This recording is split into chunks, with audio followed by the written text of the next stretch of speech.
Game day for the Buffalo Bills as they can clinch a playoff spot today with a win. First, they have to take care of business against the Cleveland Browns on the road, and then combined with a loss from either the Indianapolis Colts or Houston Texans, the Bills would officially clinch a playoff spot this weekend. The Barnes from Injury Report, injured for help, call 1-800-8-million. A couple of players out for the Bills today in kicker Matt Prater and defense tackle Jordan Phillips. Offensive lineman Chase Lunt was placed on injured reserve. Meanwhile, two players questionable, cornerback Cam Lewis and wide receiver Mecole Hardman. Hardman was activated from injured reserve after having his practice window opened.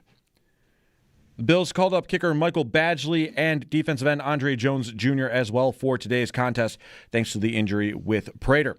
We have pregame coverage of the Bills and Browns all morning, leading up to the 1 o'clock kickoff from Cleveland, with Chris Brown, Eric Wood, and Sal Capaccio on the call from the Northwest Bank broadcast booth right here on the Buffalo Bills radio network. Weather for today's game expected to be about 27 degrees with winds up to 20 miles per hour. No snow or precipitation in the forecast for today. Weather brought to you by Paddock Chevrolet. Score big with new Chevys and quality pre-owned vehicles from Paddock Chevrolet. Around the NFL, a couple scores from yesterday. The Philadelphia Eagles defeating the Washington Commanders 29-18. The Eagles clinched the NFC East with the win, the first back-to-back champions for this division since 2004. Meanwhile, the Chicago Bears took down the Green Bay Packers 22-16 last night. Packers quarterback Jordan Love suffered a concussion in this game. Malik Willis finished the contest in Love's stead.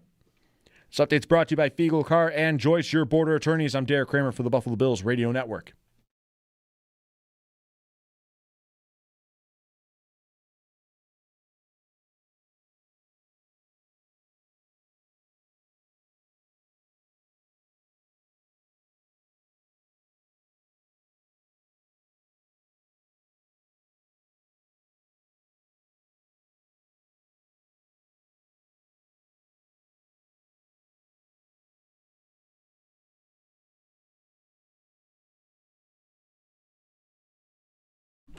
All right, good morning. Welcome in to Buffalo Bills Game Day. I'm Nate Geary, no Jeremy White today. We've got Derek Kramer filling in for the first hour here. So good morning. We're getting you ready for the 1 p.m. kick between the Buffalo Bills and the Cleveland Browns with Chris Brown, Eric Wood calling the play-by-play from the Northwest Bank broadcast booth. Today's broadcast is presented by Witham, a smart play for your tax, accounting, and business advisory needs. This opening segment of Bills Game Day is brought to you by Crosby's Pizza and Subs. Crosby's hometown fuel, game day ready since 1992. Well, good morning, everybody, and good morning, Derek.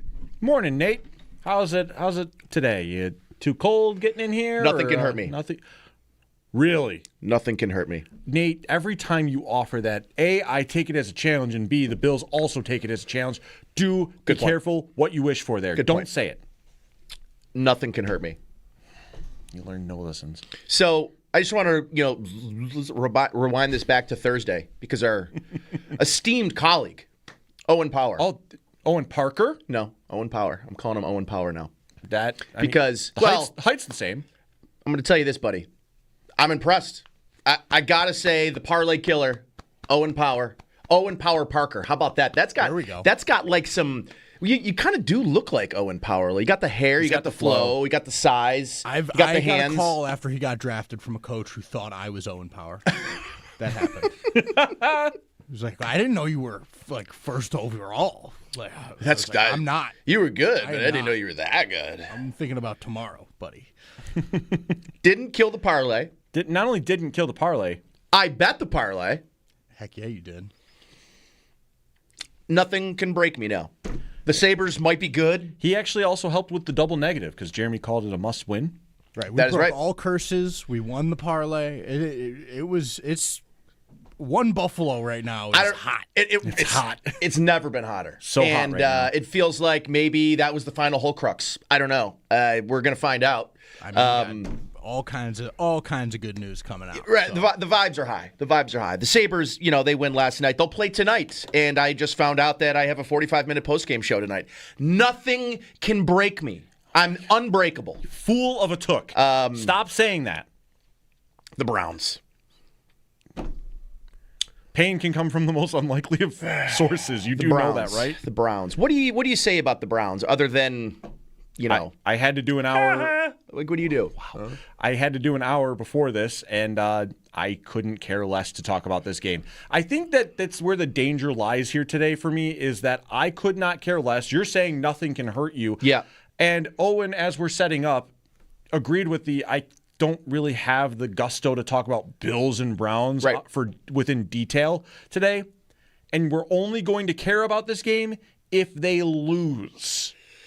That's correct. So all of that combined there, I'm not saying it's going to happen, but I'm just going to say, you say nothing can hurt you. It's because nothing can. Don't invite the challenge. I'll say this about the Browns, or just really today's game in general, which is I thought that the NFL was cutting back on preseason games. This is the latest preseason game in NFL history. It's 12-21. It's the 21st of December, and we are playing a preseason game. The Bills aren't alone in that, though. The Houston Texans get Vegas. That's right. They stink as well. And the Raiders are worse. They stink. No, they're worse. They're worse, but they're not as sad. Like, they're in a bustling city, they're in Las Vegas. Like, when the players lose, they just can go throw 100 on red and see what happens, I suppose you're right. Where the Browns, we lived this for a very long time. You'd look outside, it'd be snowing, and you're wondering, A, is the game going to be blacked out on CBS? And B, can we scrap together, $14, and do we want to go sit together in the 300 levels and drink frozen beer and hot chocolate and watch this game? Who are they playing? Are they playing a good quarterback? Like, this is the game that I'd always remember as a kid, like, ooh, who's the opposing quarterback? Did they play somebody cool?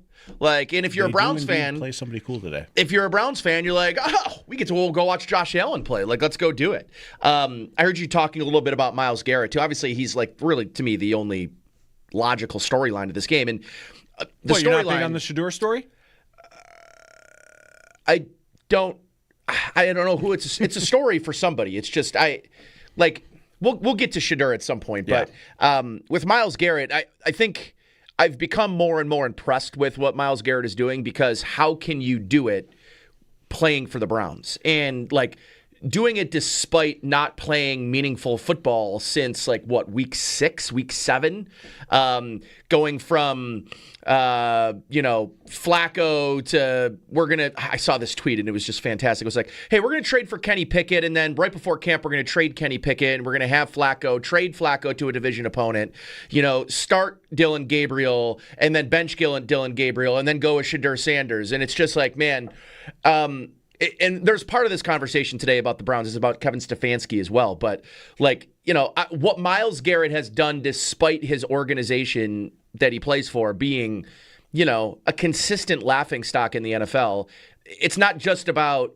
the wins and losses. It's about the personnel. It's about the choices in personnel. It's about drafting Dylan Gabriel and then drafting Shedeur Sanders in the 5th round. It just, these things just don't really line up for me. And yet, Judkins is a nice back, and I know people give Jerry Jeudy a hard time. I think he's probably better than people think he is. He's a fine receiver. What's the tight end's name? Harold Fannin. Fannin. Yeah, nice young player. Hold on, before I even get down this road, something can break me and has broken me. See, what'd it take? 3 minutes? So 3 minutes. Fantasy football guys. 3 minutes. You guys in any championships or semifinals this week? Nope. I actually abstained from playing fantasy football this year. All right. Despite having a show called Thief of Joy. Thief of Joy. Thief of Joy. I kept my own joy this year. And yet I host a show called Breakfast with the Bills Fantasy Style. Owen? I am in the wide receiver train semifinal. Very nice. That very is nice. My last. I am in the PM semifinal today. Oh, good. Really? Actually, I think I'm in there too. I believe you are. Yes. Am I plot twist? They're playing each other. I'm facing Joe DiBiase in 2 separate leagues today. Ooh. Oh, okay. You got to cook them. One league though. 75 points down after Thursday night. Because I was facing Nakua and JSN. And then I am now 140 points back after yesterday because he had Hurts, Barkley, and somebody else that did the thing. So, I am. That one's not looking good. That one's I am not going to win not going to win that matchup. So yeah, I just, I wanted to make sure and also, like, if you're interested in calling in today and talking about fantasy, you have some fantasy questions. Again, the Bills play the Browns, so I'm happy to talk about fantasy if you guys want to talk fantasy with me. Like I said, I think I'm in, let's see, 1, 2, 3. I'm in 6 semifinals today. That sounds like a lot of work. I mean, I'm here. I'm not, I'm not in a room with dry erase markers and boards and, He says scheming. this while having 3 computer monitors in front of him, by the way. In fairness, I'm using none of them. Actually, 4. I actually have 4. Okay. See, there you go. He has 4 computer monitors. All right, so back to the Browns here. Yeah, like there are some redeeming pieces. Real quick, on this you team, mentioned the Myles Garrett thing. Yeah, and I wanted to expand on that a little bit. You said like it's impressive. I think it's sad. Well, it's both it's impressive tragic. and sad. Yeah, it's tragic. It's tragic in a way of that contract and him signing that deal really hurts because a player like that should not be locked down by a franchise so pitiful that you have a player threatening to set the single season sack record and you have 3 wins. It's a bit of a tragedy, so to say, a football tragedy that it's playing out that way. It's kind of like that TikTok when the guy's walking past the little retail store and there's a cat in there and he's locked inside. He's like, "I'm gonna get you out of there. Yep. I'm gonna get you out of there." But now, like that. Thanks to the contract, you're not getting him out. But in fairness, he's not trapped. He signed up for it. I know, and that's the thing is like, man, he signed up for it. Selfishly, several months ago, within the same year, I should say, Deion Dawkins was actively campaigning, hard selling him, actively campaigning to get him here. And then hard selling. Then that contract happens. Man, it should have. You bring up that meme, and I bring up, because I'm an absolute nerd, I bring up the Yu-Gi-Oh meme. It should have been me, not him. It's not fair.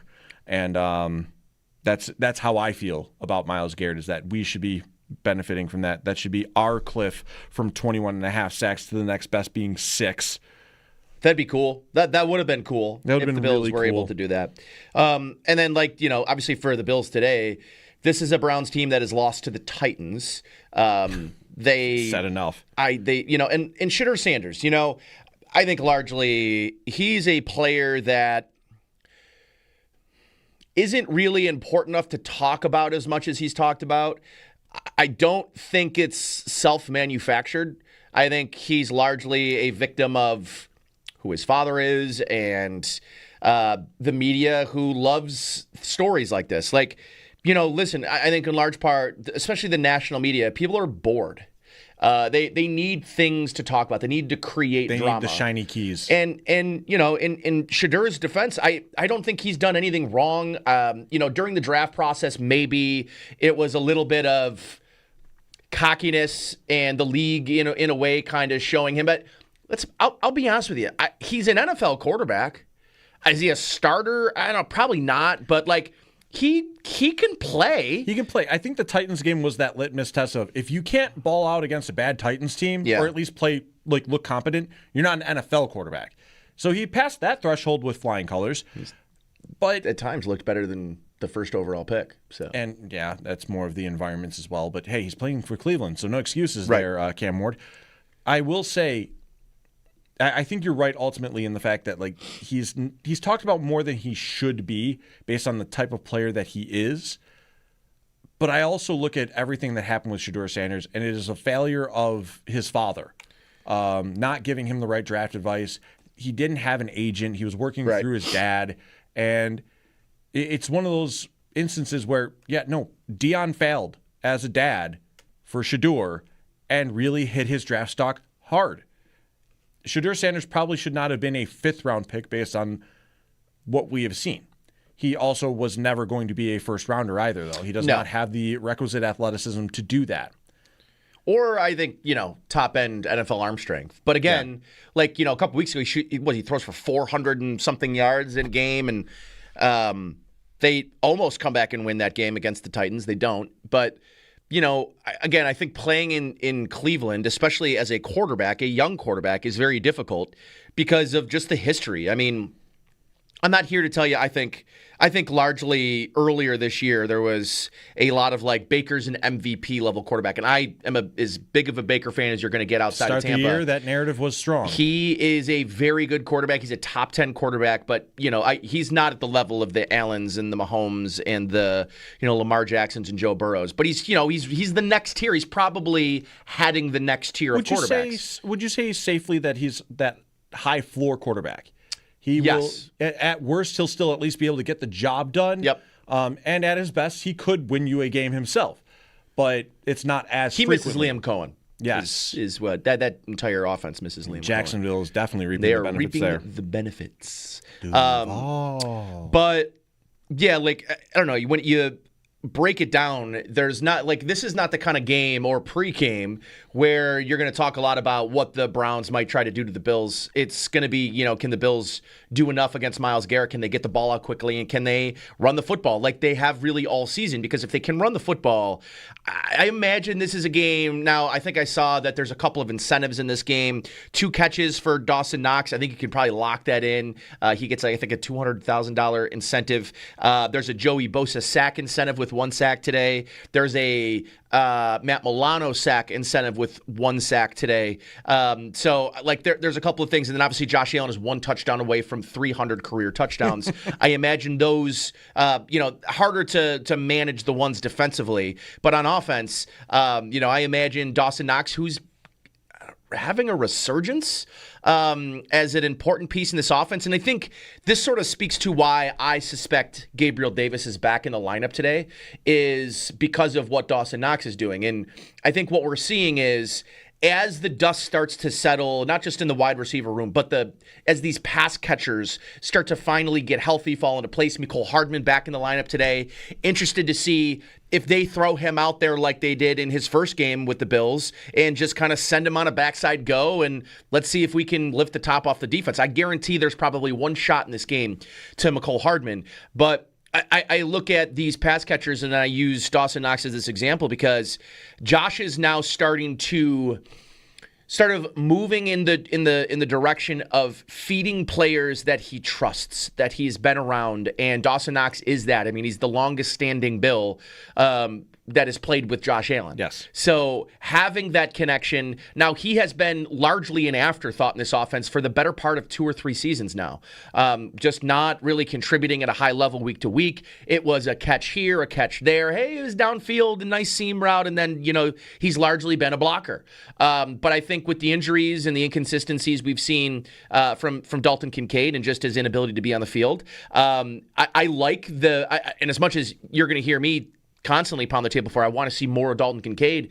35 to 40% of the snaps right now is probably the best thing he's going to be able to give this offense if you want to keep him healthy throughout the playoffs, which I think they do. He's not been practicing. And Sean McDermott alluded that to this week, that it's largely because they just want to make sure that he's fresh for these games. So, Dawson Knox, I imagine now as we continue moving forward, I think we're going to see more Gabriel Davis. I'll be fascinated to know what they're going to do with Keon Coleman. I don't know that he's done anything to be benched, but they're now in a numbers game at wide receiver. They're going to have 7 receivers, and that means 1 or 2 receivers are not going to make the game day 48. So like, I do wonder if it's Keon Coleman now going back down and will be in street clothes on the sidelines. I just can't imagine it's Gabriel Davis 2 weeks in a row. I mean, if it is, then it's just Gabe Davis was a practice squad elevation. Yeah, it was a practice squad elevation, and it was more of the idea of Gabe Davis sounded a lot better than the practicality of Gabe Davis, and that would be what the message is at that point. But I do suspect that. Yeah, like you said, Keon Coleman hasn't done anything to necessarily be benched as of right now, but he also hasn't done really anything to stay in the lineup either. And that's exactly what it is. To be honest with you, he had a block that probably should have been called a hold, but I'll take it. But that was it. That was the only play that I saw Keon Coleman on my tape, and that he stuck out was that he was driving a player down the field on a really impressive run. I also saw the red glove on the shoulder pad, and I'm like, ooh, okay.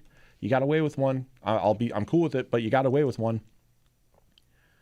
And yeah, that's it. There's no real impact on a consistency basis from him, much like quite frankly, the entirety of the wide receiver room outside of Khalil Shakir having his role within the slot. Nobody really is safe on this roster when it comes to being a healthy scratch right now. No. I would tell you there's a guy I've been kind of looking for more from, and it's Josh Palmer. I know the injury has kind of kept him sparingly in the lineup. But, he's their marquee offseason acquisition, marquee. They kind of need more from him on a down-to-down big play. I mean, he's kind of their downfield separator. And, this offense doesn't do a ton of operation in that deep intermediate middle of the field area. And I think they could do more, and they should do more because they have Josh Palmer, who I think that's where the strength of his game lies. So, I'd like to see more from Josh Palmer. I'd like to see more of it, but considering what this offense has been running like this year with its play calling and its route structure, I'm not seeing it. It's a pipe dream. If we keep asking for it every week, we're going to keep. You say nothing hurts you. Well, that will eventually. If you keep asking for it and you don't receive that, I'm looking at this the other way. Run the football today. Do you want to keep Myles Garrett from being able to pin his ears back and try to tee off? Browns are middle of the pack in defending the run. The Bills have made better teams in run defense look worse this year. I don't care how you do it today, because Browns games have typically become, outside of the hilarious losses, forgettable. Make this another forgettable game. Yeah, and I also wonder how much Joe Brady, Sean McDermott care about the fact that, probably 3 weeks ago we weren't having this conversation, but we're now having this conversation, which is, Josh Allen kind of back in the conversation for MVP and having 145 yards on 21 attempts and a touchdown. I think takes you out of it. I think people are bored. You said it, the national media is bored, and Josh Allen's back in the conversation again. It's Matt Stafford's award. We don't need to talk about it. I disagree. I think Matt Stafford's a great chance of winning, and I think he's the favorite right now. They've got Bo Nix in this conversation now, Nate. They're bored. No. Bo Nix isn't actually in the conversation. He was in that betting conversation. I don't know. I saw that, and I'm like, come on now. We've missed the plot. I think that Josh definitely has an argument to be made he should be in it with 3 weeks to go. And I guess that's sort of my point. I obviously, in a loss, he played fantastic. I think last year showed that, and I think this award over the better part of now 3 years has showed this isn't necessarily the quarterback with the best stat award. It's the quarterback that's most valuable to his team. And again, this is no disrespect to Matt Stafford. Matt Stafford has the best wide receiver in football, the best offensive mind in football, maybe in the NFL history, and also a very good running game. He also, if you want to talk about, Josh Allen steals touchdowns from James Cook. I mean, they throw the goal line fade more than any team in football. The goal line fade is basically just the tush push, but the ball goes in the air. It's a sexy tush push. So sexy, less successful tush push. He's a goal line fade merchant. So I mean, Devontae Adams has like 7 touchdowns that are less than 2 yards. So listen, they're likely gonna be a wild card team, and in the last, I think it's 7-8 years, no quarterback that hasn't had a number 1 seed or division winner has won an MVP. And that might be the same for the Bills. Yeah, the Bills might not win their division, but the Bills are still in it. Obviously, the Rams are still in it, but the Seahawks are kind of in the driver's seat now. And the 49ers are right there. Yeah, so, but you can't use the excuse for one player and then not use it for the other. I think Matt Stafford also, I think it's almost your due. You've had great statistical seasons all throughout your career. Now you're having one again, and your team is close to the top of the league. I feel like that is, okay, you can hand it to him and not really feel bad about it. It's a storied career, and you get to add another accomplishment to it. Whereas with Allen, I think that last year's conversation was tiring and tiresome. Yes, it was. For all parties involved. And I think if you do it again with another subpar statistical season, I think then we get to, because James Cook might lead the league in rushing. Do you give an MVP to a quarterback when your running back is leading the league in rushing? No, because I would have said the same thing last year. Derrick Henry in 23 was second in the league in rushing behind Christian McCaffrey. And that 23 should have gone to Dak. It probably should have. So but again, that's my point. But I'm not going to change where I'm sitting on this based on these things because 23, they screwed up.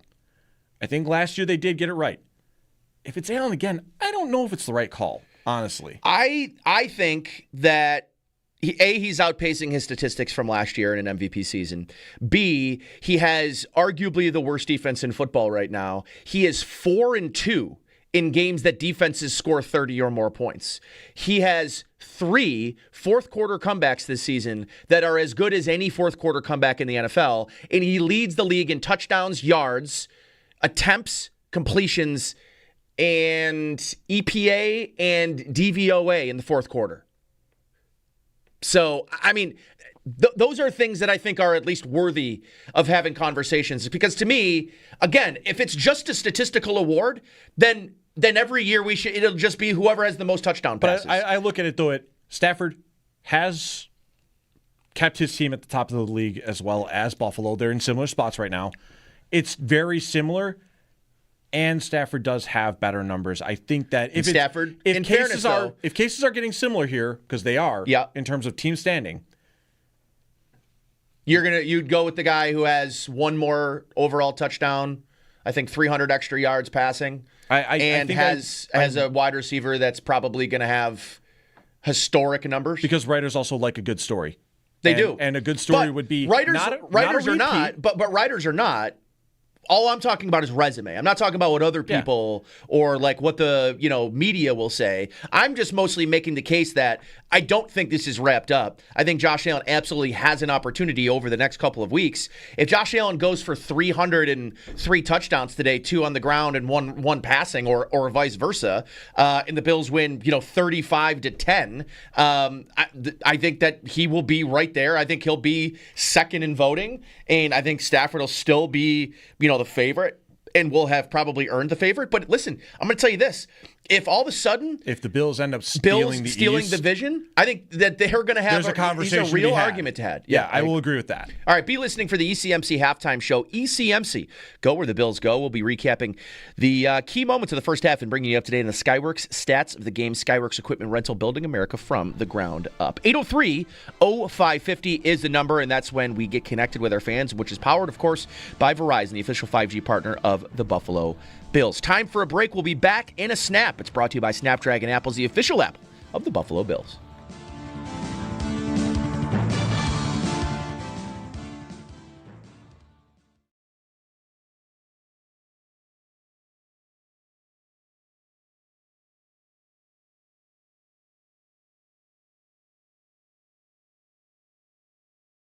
Real quick, you mentioned the Myles Garrett thing. Yeah. And I wanted to expand on that a little bit. You said it's impressive.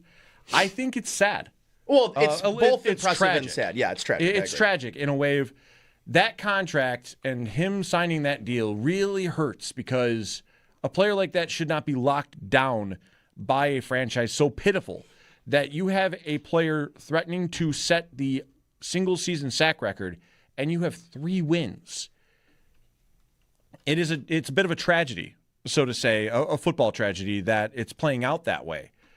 It's kind of like that TikTok when the guy's walking past the little retail store and there's a cat in there and he's locked inside. He's like, "I'm gonna get you out of there. Yep, I'm gonna get you out of there." But now, thanks to the contract, you're not getting him out. But in fairness, he's not trapped. He signed up for it. I know, and that's the thing. Is like, man, he signed up for it. Selfishly, several months ago, within the same year, I should say. Deion Dawkins was actively campaigning. Hard selling him. Actively campaigning to get him here. And then that. Hard selling. Then that contract happens. Man, it should have. You bring up that meme, and I bring up, because I'm an absolute nerd, I bring up the Yu-Gi-Oh meme. It should have been me, not him. It's not fair. And that's how I feel about Myles Garrett, is that we should be benefiting from that. That should be our cliff from 21.5 sacks to the next best being 6. That'd be cool. That would have been cool if the Bills really were able to do that.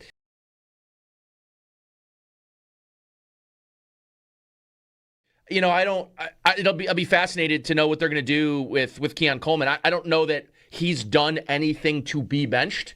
But they're now in a numbers game at wide receiver. They're going to have 7 receivers.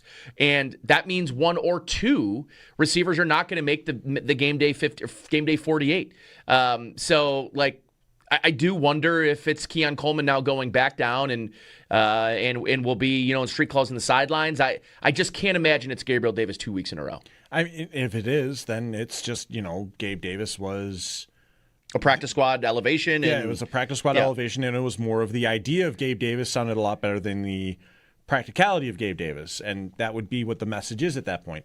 But I do suspect that, like you said, Keon Coleman hasn't done anything to necessarily be benched as of right now, but he also hasn't done really anything to stay in the lineup either. And that's exactly what it is. To be honest with you. He had a block that probably should have been called a hold, but I'll take it.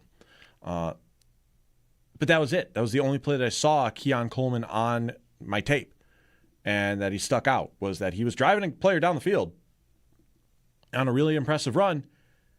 I also saw the red glove on the shoulder pad, and I'm like, ooh, okay. You got away with one. I'm cool with it, but you got away with one. And that's it. There's no real impact on a consistency basis from him, much like, quite frankly, the entirety of the wide receiver room outside of Khalil Shakir having his role within the slot. Nobody really is safe on this roster when it comes to being a healthy scratch right now.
The Buffalo Bills taking on the Cleveland Browns this afternoon. The Bills can clinch a playoff spot today with a win combined with a loss from either the Indianapolis Colts or the Houston Texans. The Barnes from Injury Report: injured for help, call 1-800-8-million. A couple of players out for the Bills today: kicker Matt Prater and defensive tackle Jordan Phillips. 2 players questionable in Cam Lewis, the cornerback, as well as wide receiver Mecole Hardman. Hardman was activated from injured reserve, while offensive lineman Chase Lunt was placed on IR. The Bills also called up kicker Michael Badgley and defensive end Andre Jones Jr. for today's game. We'll have pregame coverage of Bills and Browns all morning as we get you ready for the 1 o'clock kickoff from Cleveland, with Chris Brown, Eric Wood, and Sal Capaccio on the call from the Northwest Bank broadcast booth. Weather for today's game expected to be about 27 degrees, no snow in the forecast, but winds up to about 20 miles per hour with the gusts. Weather brought to you by Paddock Chevrolet. Score big with new Chevys and quality pre-owned vehicles from Paddock Chevrolet. Around the NFL, a couple scores from yesterday. The Philadelphia Eagles defeating the Washington Commanders 29-18. Philly clinches the NFC East with the win. It's the first back-to-back champions for the NFC East since 2004. Meanwhile, the Chicago Bears take down the Green Bay Packers 22-16. In overtime, Packers quarterback Jordan Love suffered a concussion in this game. Malik Willis finished the game under center in Love's stead. This update's brought to you by Fiegel, Carr, and Joyce, your border attorneys. I'm Derek Kramer for the Buffalo Bills Radio Network.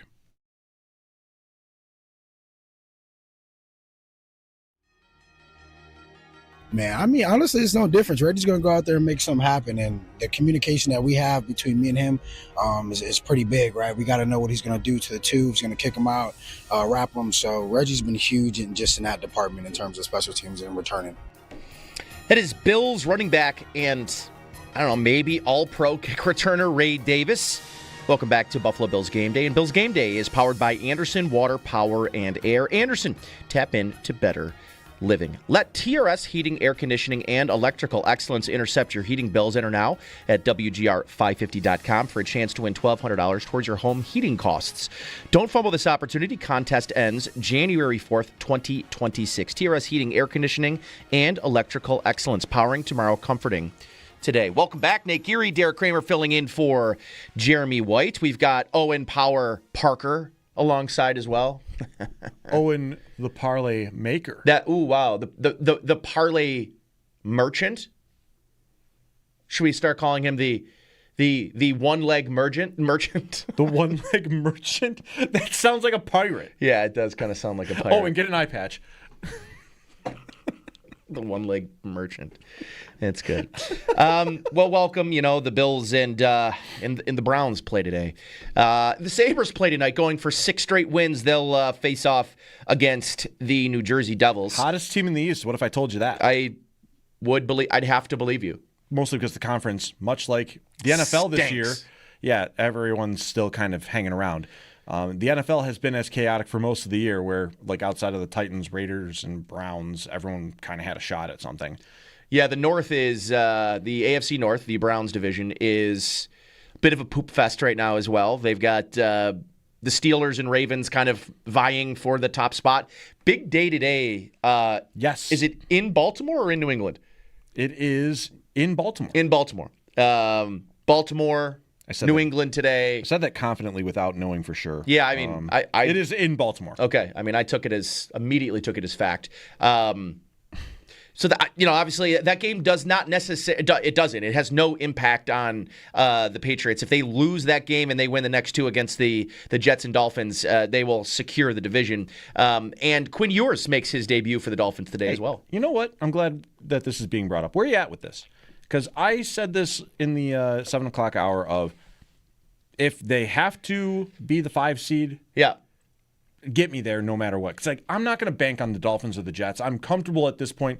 I'm a realist. I'm not banking on Quinn Ewers or the New York freaking Jets to help out here. There's no favors being done. They're both bad. And the one team that we really thought could have a realistic shot at pulling an upset went with Quinn Ewers. Who are we sure is not an upgrade at this point, at this juncture? It's not going. They're still going to be the same running team they've been, which is really good over the last 6 or 7 weeks since firing Chris Greer. So they still have Devon Achane, they still have Jalen Waddle, and in fairness, he had 68 yards going into the fourth quarter, down 3 scores in Pittsburgh. Right, yeah. So Tua's been bad, and he's largely been a game manager going into that. The last couple of weeks, Tua was on a run where he basically hadn't thrown for more than 200 yards. Let's go in here. Okay, so these are since week 10 in Buffalo, or in Miami. 173, 171, 157, and then 127 the week before against the New York Jets. So this is not a player that was, playing at some sort of high level in carrying them in their offense. And, Jalen Waddle's been largely a moot point as well. So, I'm going to tell you this. The Patriots are going to have Milton Williams back in that game. Yes. And that means if Miami, being a running team, can't run the football, which they could not do against New England in week 2, am I trusting Tua or Quinn Ewers? The answer is probably going to be Tua. Maybe it's because I hear Zach Jones over the last 2 or 3 years with Ewers starting in Texas. He's biased. He's a broken man. He is a broken man, but I've also heard a lot about Quinn Ewers and how frustrating he can be, and that it's an experience in and of itself in college. So I'm not expecting him in the pros to all of a sudden figure it out. Mike McDaniel, though, baby. But anyway, to make the short point long on this, how do you feel about, where's your comfort level or acceptance level, I should say, on the Bills being a wild card team at this point? Because I'm there. I'm already hanging out. I think it's going to be difficult to win 3 road games. But The 5 seed, though, you can, if the wild card round gets nasty, and I mean nasty, 3 road teams win, you're hosting in the divisional round. That's right. If you can get to the 5 seed, because A, that gives me a great matchup against Pittsburgh. Please give me that again, please. And B, and we're sure Pittsburgh's going to be the team there. I mean, who do you think wins today, New England or Baltimore? I think that New England wins. You think New England wins? I think New England wins, and but effectively ends the Baltimore season. But also, within the next 2 weeks, the Steelers have the easier path. Detroit is still Detroit, but New England's also good. And then next week, the Steelers get the Browns. Baltimore has a much tougher task. Yes. They get Green Bay. Yeah. And, yeah, I imagine if Baltimore loses, I think Baltimore's out if they lose against New England. But if they lose to New England and then to the Packers, it's all but over. And then it won't matter that matchup against the 2 teams in Week 18. Correct. So the Ravens have less of a margin of error and the harder schedule. And have also looked the definition of average this year. Yeah, so, well, this was I'm not scared of Baltimore if it ends up being Baltimore. That's what I was going to... But I want that 5 seed. I need the Chargers to lose a game. Hey, Dallas, you up? And then they have Denver, right? Yep.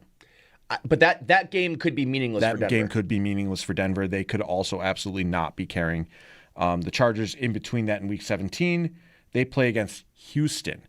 I do want the Chargers to pick up a loss or 2 here so that you can get to the 5 seed. I also don't want the Texans creeping anywhere near the 2 or the AFC South division. I would really love Houston to be the 7 seed. And that's exactly what I'm saying. I think they'll smoke New England. I don't think they would smoke New England. I think that New England, at best, wins a game that they really have to stress through. I don't think New England can beat them. I'm saying at best. Yeah. For them. I don't think they beat them. But ready? Here's the thing. I also don't really want anything to do with Houston anymore. Like, their defense is horrifying. Yeah. I don't want anything to do with them. But, yeah, I would need a Chargers win in that next week, probably. So, if LA can get a loss, pick up that loss this week against Dallas, then maybe there's something there. Actually, now that I said that, nope, my logic's backwards. I kind of need it flipped. They need a conference loss. Because that's the tiebreaker, LA. You need them to get a conference loss. That's what's keeping LA at the 5 over you. Yeah. In Buffalo. They have the same record? They have the same record. All right, well then, if conference record is what's better. If they just lose one and you win out, you're good. I will say though that part of this game is a little bit of like, and I don't believe the Bills or any NFL team does this, at least knowingly does this.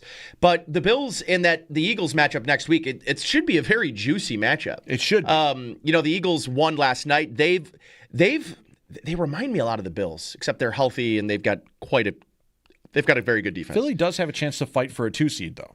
So they're going to be playing for something. No, next week's game means something for both teams. But they remind me of the Bills a little bit. But I mean, AJ Brown is really good. I'm excited about next week's matchup. I'm allowed to overlook because I don't play for the team, so I'm allowed to overlook this game. What we say does not ultimately affect what's on the field. Correct. Yeah, we can overlook this game all we want. We can jinx whatever we want. We are overlooking this game, right? I mean, who cares about the Browns? Who cares? That's the problem is that like this, and it has so much more to do with Cleveland of I don't really have the appetite to break down this game. And that has so much more to do with how sad the state of the Cleveland Browns is once again. Yep. And you have a guy having a dominant season on the defensive side of the football who should win Defensive Player of the Year. Not a dominant season. One of the most historic seasons of all time, and it has not mattered in the slightest. And they have 3 wins. Yeah. 3. That defense, for most of the season, has had to score points in order to win a football game. How they beat Green Bay is still going to be told in the annals of this year. And then it's going to be forgotten because the Cleveland Browns do that. They ruin because they're forgettable. They ruin even the great things that they do. All right, time for a break. We're going to take a time out. On the other side, we'll keep talking. I do want to get into this Patriots-Ravens matchup a little bit more, as that's a juicy one today. So we'll be back in a snap, and it's brought to you by Snapdragon Apples, the official apple of the Buffalo Bills.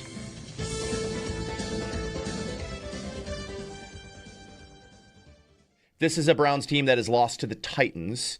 They said enough. And Shedeur Sanders, I think largely he's a player that isn't really important enough to talk about as much as he's talked about. I don't think it's self-manufactured. I think he's largely a victim of who his father is and the media who loves stories like this. Listen, I think in large part, especially the national media, people are bored. They need things to talk about. They need to create drama. They need the shiny keys. And in Shedeur's defense, I don't think he's done anything wrong. During the draft process, maybe it was a little bit of cockiness and the league, in a way, kind of showing him. But I'll be honest with you. He's an NFL quarterback. Is he a starter? I don't know. Probably not. But he can play. He can play. I think the Titans game was that litmus test of if you can't ball out against a bad Titans team or at least play look competent, you're not an NFL quarterback. So he passed that threshold with flying colors. But at times looked better than the first overall pick. So that's more of the environments as well. But hey, he's playing for Cleveland, so no excuses there, Cam Ward. I will say, I think you're right ultimately in the fact that he's talked about more than he should be based on the type of player that he is. But I also look at everything that happened with Shedeur Sanders, and it is a failure of his father, not giving him the right draft advice. He didn't have an agent. He was working through his dad, and it's one of those instances where, Dion failed as a dad for Shedeur and really hit his draft stock hard. Shedeur Sanders probably should not have been a 5th-round pick based on what we have seen. He also was never going to be a first-rounder either, though. He does not have the requisite athleticism to do that. Or I think, top-end NFL arm strength. But real quick, you mentioned the Myles Garrett thing. Yeah. And I wanted to expand on that a little bit. You said, it's impressive. I think it's sad. Well, it's both it's impressive tragic. and sad. Yeah, it's tragic. It's tragic in a way of that contract and him signing that deal really hurts because a player like that should not be locked down by a franchise so pitiful that you have a player threatening to set the single-season sack record and you have 3 wins. It's a bit of a tragedy, so to say, a football tragedy that it's playing out that way. It's kind of like that TikTok when the guy's walking past the little retail store and there's a cat in there and he's locked inside. He's like, "I'm gonna get you out of there. Yep, I'm gonna get you out of there." But now, thanks to the contract, you're not getting him out. But in fairness, he's not trapped. He signed up for it. I know, and that's the thing. Is he signed up for it. Selfishly, several months ago, within the same year, I should say, Deion Dawkins was actively campaigning, hard selling him, actively campaigning to get him here. And then that hard selling. Then that contract happens. Man, it should have. You bring up that meme, and I bring up, because I'm an absolute nerd, I bring up the Yu-Gi-Oh meme. It should have been me, not him. It's not fair, and that's how I feel about Myles Garrett. Is that we should be benefiting from that. That should be our cliff from 21.5 sacks to the next best being 6. That'd be cool. That would have been cool if the Bills really were cool. able to do that.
All right, welcome back to Buffalo Bills Game Day here on the Buffalo Bills Radio Network. Bills Game Day is powered by Anderson Water, Power, and Air. Anderson, tap in to better living. Apologies. Be listening at 10 a.m. during Countdown to Kickoff for Tailgate Trivia presented by TSE Buffalo. You could win a Buffalo Bills autographed merch item courtesy of Total Sports Enterprises Buffalo. So I, interestingly enough, have been thinking more and more about this Ravens-Patriots matchup today. Yes. And obviously that one's got some juice. There's some decent matchups today across the league. What? We do a Buffalo Bills pregame, and we're not interested in the Buffalo Bills here today? And the answer's kind of not really. Not really. Sorry. The Cleveland Browns. We can overlook it. We don't play on the field. And as a matter of fact, I would imagine that our opinion and our attitude toward this game does not reflect the locker room. So we will overlook it a little bit. And I guess I'll apologize in advance for that. But carry on, Nate. Yeah, as I've mentioned, there are some interesting games today. There's another interesting game in the NFC today. You've got the Bucs and Panthers. That's also a 1 o'clock window game. I'm definitely going to be watching the box score on that one. Both teams 7-7. I think they play again in Week 18 as well. So right now, this is kind of to get the leg up on the division. It'll be an interesting game. The Buccaneers, they were they 6-3, 6-2 when they faced off against the Bills? Yep. And really have struggled even since getting Mike Evans back. But Bengals Dolphins today, whatever. Both of those teams are eliminated from playoff contention. The first game without Patrick Mahomes today, Chiefs and Titans. That'll be, I don't know, not interesting, but Jaguars Broncos might be the best game of the weekend, though. Outside, I do think Patriots and Ravens. Is that Monday night or is that tonight? Monday night's the Colts and Niners. Ugh, really? Yes. Hey, Phillip Rivers on Monday night, baby. Let's go. Are you kidding me? I got to watch that. You don't have to. You don't have to I don't do have to anything. do anything. I don't have to do anything. But It feels a little like, what else am I going to do? Yeah, it's more or less, am I really going to watch that? That's the way you should be asking. You don't have to do anything. Are you going to end up making yourself do it? Yeah. Yeah. I'm going to watch that game. I'm not happy about it. I'm here for it. I don't know why. Also because I don't expect that the Bills. I'm not going to be watching that game preying on the Colts' downfall so that the Bills can officially clinch their playoff spot. No, it's just there are some ramifications though, and also I'm intrigued about San Fran. They're a broken team with so many injuries, and yet they're still winning games. Brock Purdy had been out for half the year. McCorkle Jones has probably earned himself a free agent contract. You know what? Mac Jones is going to have a great opportunity to look at the next team that he's going to be quarterbacking. You think? I think they replace one Jones with another. Wow. It's cold business, Nate. It is cold business. You think he's going to play for the Colts? I think he ends up playing for the Colts. I think he ends up playing for Minnesota myself, but hey, it'll be fun to watch the McCorkle Jones free agency show. The decision for Mac Jones. The decision. God. Yeah, that's what it'll be. So looking around the league, again, today, a couple of good games. McCarthy versus Jackson Dart today. Cool. Does that do it for you? No. Okay. That one's I tried. No. I tried. I did what I could. That actually moves the needle less than the Cleveland Browns. At least Myles Garrett's on the Cleveland Browns. Myles Garrett is on the Cleveland Browns, and I mentioned earlier. Yeah, you need me to see 9 and Jackson Dart probably get hit in some cartoonish way again, unfortunately. I don't need to see that. It's a good defense, though, from the Browns. Like this, it is. They are that actually is something a good that's defense. actually really sneaky about this game is that the Browns have a good defense. Buffalo has struggled against great defenses this year. So maybe we get another one of these kind of like slop fest sort of things. The good news is the Bills have become one of the best second half teams in football in recent history. The guy that I really like on that defense, other than maybe the greatest pass rusher of all time in Myles Garrett, their rookie middle linebacker Carson Schweizinger. Their whole draft class is he's a nice little player. Outside of picking Dylan Gabriel for reasons that remain to be a mystery, they have a solid rookie class this year. Their rookie class is definitely playing well. I would agree with that. Yeah, they don't. How about this? Today might be a matchup of the two worst wide receiver rooms in the league. Although I think Jerry Jeudy would probably be the number one receiver here, but I don't. That's not saying all that much. I mean, Cedric Tillman, Isaiah Bond, like Malachi Corley. They have a guy, and I'm not kidding. They have a guy named Gage Larvadane at wide. Gage Larvadane. And on that, we need to mercifully take a break. Stay tuned following today's game for the Coach's Podium with head coach Sean McDermott live during the Bills postgame show, brought to you by Northtown Kia, West New York's #1 Kia dealer. More on the other side here on Bills Game Day. We'll be back in a snap, and it's brought to you by Snapdragon Apples, the official apple of the Buffalo Bills.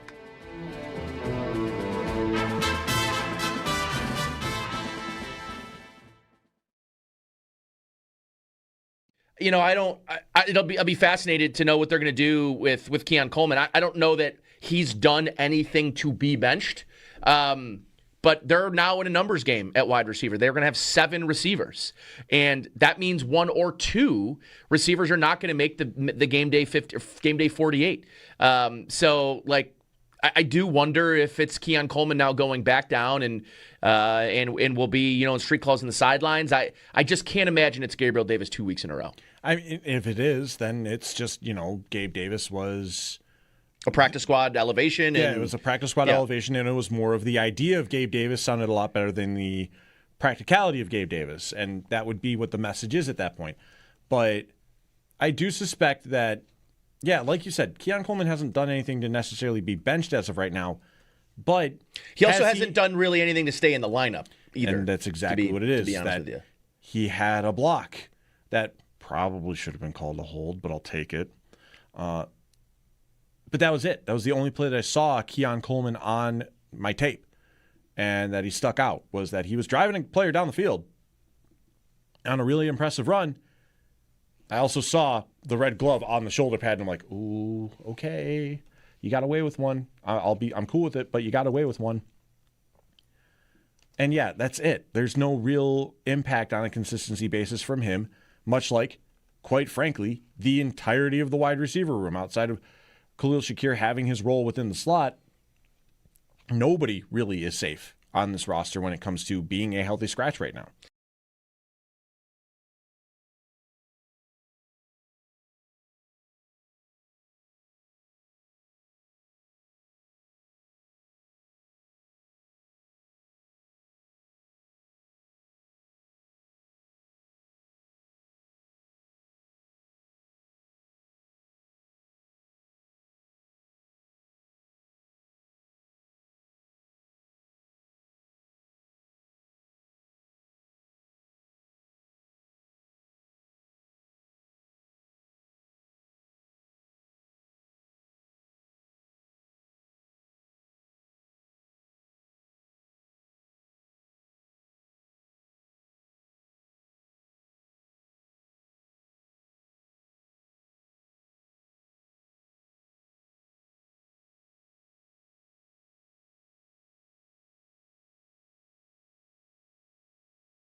The Buffalo Bills taking on the Cleveland Browns this afternoon. The Bills have an opportunity to clinch a playoff spot today with a win combined with a loss from either the Indianapolis Colts or the Houston Texans to wrap up Week 16.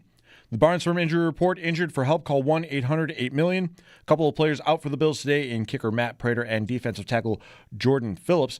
The Bills also placed offensive lineman Chase Lunt on injured reserve. Two players questionable for Buffalo today: cornerback Cam Lewis and wide receiver Mecole Hardman. Hardman was activated from IR over the weekend. The Bills made two call-ups for this contest as well in kicker Michael Badgley and defensive end Andre Jones Jr. We have pregame coverage of Bills and Browns all morning leading up to the 1 o'clock kickoff from Cleveland with Chris Brown, Eric Wood, and Sal Capaccio on the call from the Northwest Bank broadcast booth right here on the Buffalo Bills radio network. Weather for today's game expected to be about 27 degrees with winds up to 20 miles per hour. No snow in the forecast. Weather brought to you by Paddock Chevrolet. Score big with new Chevys and quality pre-owned vehicles from Paddock Chevrolet. Around the NFL, scores from yesterday: the Philadelphia Eagles clinching the NFC East with a 29-18 win over the Washington Commanders. For Philly, it's the first back-to-back champions in the NFC East since 2004. Meanwhile, the Chicago Bears take down the Green Bay Packers 22-16 in overtime. Packers quarterback Jordan Love suffered a concussion in this game and did not return. Malik Willis finished the game in Love's stead. This update is brought to you by Fiegel Carr and Joyce, your border attorneys. I'm Derek Kramer for the Buffalo Bills Radio Network.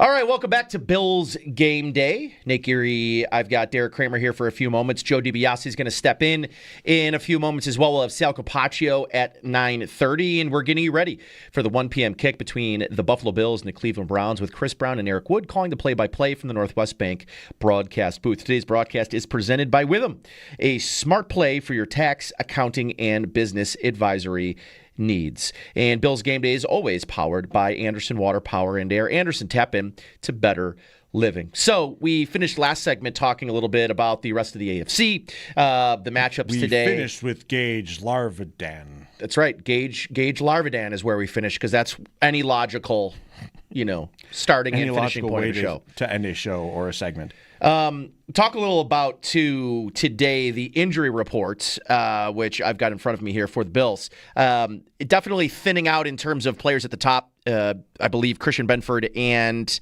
Terrell Bernard will each not have injury designations for this game. They both were full participants at the end of the week, and both are expected to be back in the lineup. One thing I did want to mention before kind of getting through the injuries, too, is Max Hairston. So last week, Max Hairston played every snap because no Terrell Bernard.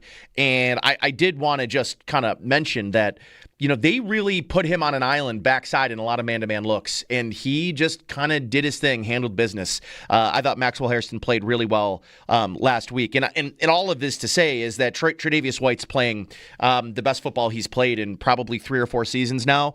And I think the Bills have a really good problem on their hands, which is they've got 3 capable starting level corners, including their rookie, who, I think we all have a little PTSD over rookie first-round corners after Kyer Elam. Why? What happened? I want to tell you that I feel confident that he is not going to be Kyer Elam. And that's a pretty confident thing to say. I think there was a lot, though, of the potential comparisons of Tre'Davious White to Max Hairston when it came to, corner out of the SEC again, and a guy that he does seem to have a lot of that high-end athleticism, not known as a sticky man corner. That wasn't Trey's draft profile either, but very cerebral, very astute student of the game in this sort of way. So when it comes down to it, I do think that it's impressive that you have Hairston stepping up like this, but also how Trey White stepped up from where his season started this year. Yeah, I mean, I'll say this too. I've been pretty impressed with especially a rookie corner that coming in his game was really reliant on speed and man coverage skills, which again is not necessarily this offense or this defense's like bread and butter. They're a zone defense. They're a team that runs a lot of zone heavy. And even last week in the second half, when you saw the Bills really kind of throw the kitchen sink in terms of coverages at the New England Patriots, a lot of that I think is their ability to both play, coverages where like you have a cover 6 or you might have cover 0 on one side and in zone coverage on the other side. I will say Maxwell Hairston has given them a lot of flexibility in the types of coverages that they can run against defenses or opposing offenses. So obviously his speed, I think, is a huge benefactor in this defense because this is not necessarily what I would call the fastest defense in the NFL. They've had a bit of a insurgence of speed, an infusion of speed with Cole Bishop, who is obviously a very good athlete in this defense. And Cole Bishop, maybe isn't making the splash plays he was earlier this season, but I think right now Cole Bishop is looking like a player that you are building around in this Bills defense, especially in the defensive backfield. So Cole Bishop, Maxwell Hairston, you have two young players that have really infused speed into this defense, and I feel like you're starting to feel it each and every week that this Bills defense is becoming and looking a little more athletic and a little bit quicker on the field. And listen, the other guy too on this that stood out to me last week, and Joe DiBiase, welcome. Last week to me, we're talking to Cole Bishop and Maxwell Hairston. I thought Hairston played a really great game last week against the Patriots. The other guy, too, that I'll tell you would be such a welcome sign going into this playoffs is if Matt Milano is going to look and play like Matt Milano looked and played last week for the rest of the way. It's a game changer for this defense if they have vintage Matt Milano. I mean, reading and reacting at a high level, looking like he's playing with the speed that maybe he hadn't been playing with coming back from these consistent injuries that he's been sustaining. He's healthy, and I think truly healthy for the first time in years. And that showed to me last week. And I think if you can get some version of vintage Matt Milano for the rest of the way with having the versatility right now I think you have at corner. I do wonder, in dime looks, maybe you move Trey down to the dime back or the nickel back or, big nickel or whatever you want to call it, and moving Hairston outside. The Bills now have more versatility, I think, in their cornerback room now that I think there is real trust there with Hairston. But to the point about Milano, it is not nothing to me that they're kind of getting a player now towards this stretch run of games that looks way more like the player we all came accustomed to seeing and kind of relying on in this defense. Well, he's definitely doing it looking fast also. And if he's going to be used, last week, what are the plays he's making a big impact on? It's on blitzes, right? And for that, he's blowing up Travion Henderson. Henderson actually held his block okay, but Milano had pushed him back so far that he's standing right in Drake May's space where you didn't really even have to get through Henderson to get the sack. You just had to reach out and grab May because you had thrown him back so far. If he can give you that sort of play strength and play speed, then I think you might be thinking about him in run defense and him in coverage if he's got to cover a tight end and a running back. But I'm looking at those plays and thinking this is a pass rush that has kind of been non-existent, and they're going to have to be sending some of those linebackers. And I think they probably want Dorian Williams to do more of that, especially when he's playing right on the line as a QB spy.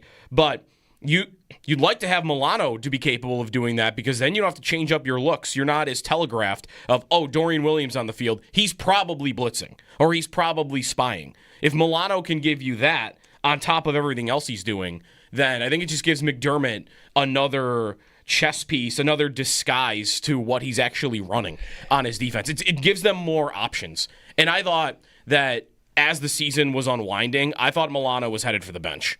I thought it was going to be a tough decision for them to make, but for how good Shaq Thompson has looked at the mic and Terrell Bernard's natural position really being the will linebacker and being spot. A captain. Right. I thought that we were headed for Thompson and Bernard are going to be their two linebackers.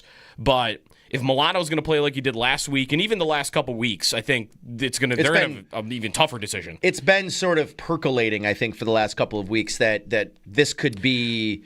I mean, 10 tackles, 2 sacks last week, and again. Sacks aren't necessarily a huge part of his game. But again, I think if this team is going to blitz the way they've been blitzing and disguising coverage the way they did in the second half. Now, obviously, the entire conversation about this Bills defense, and I think largely the offense too gets lumped into this conversation, but the slow starts defensively, that has obviously been a topic of conversation now for a couple of weeks.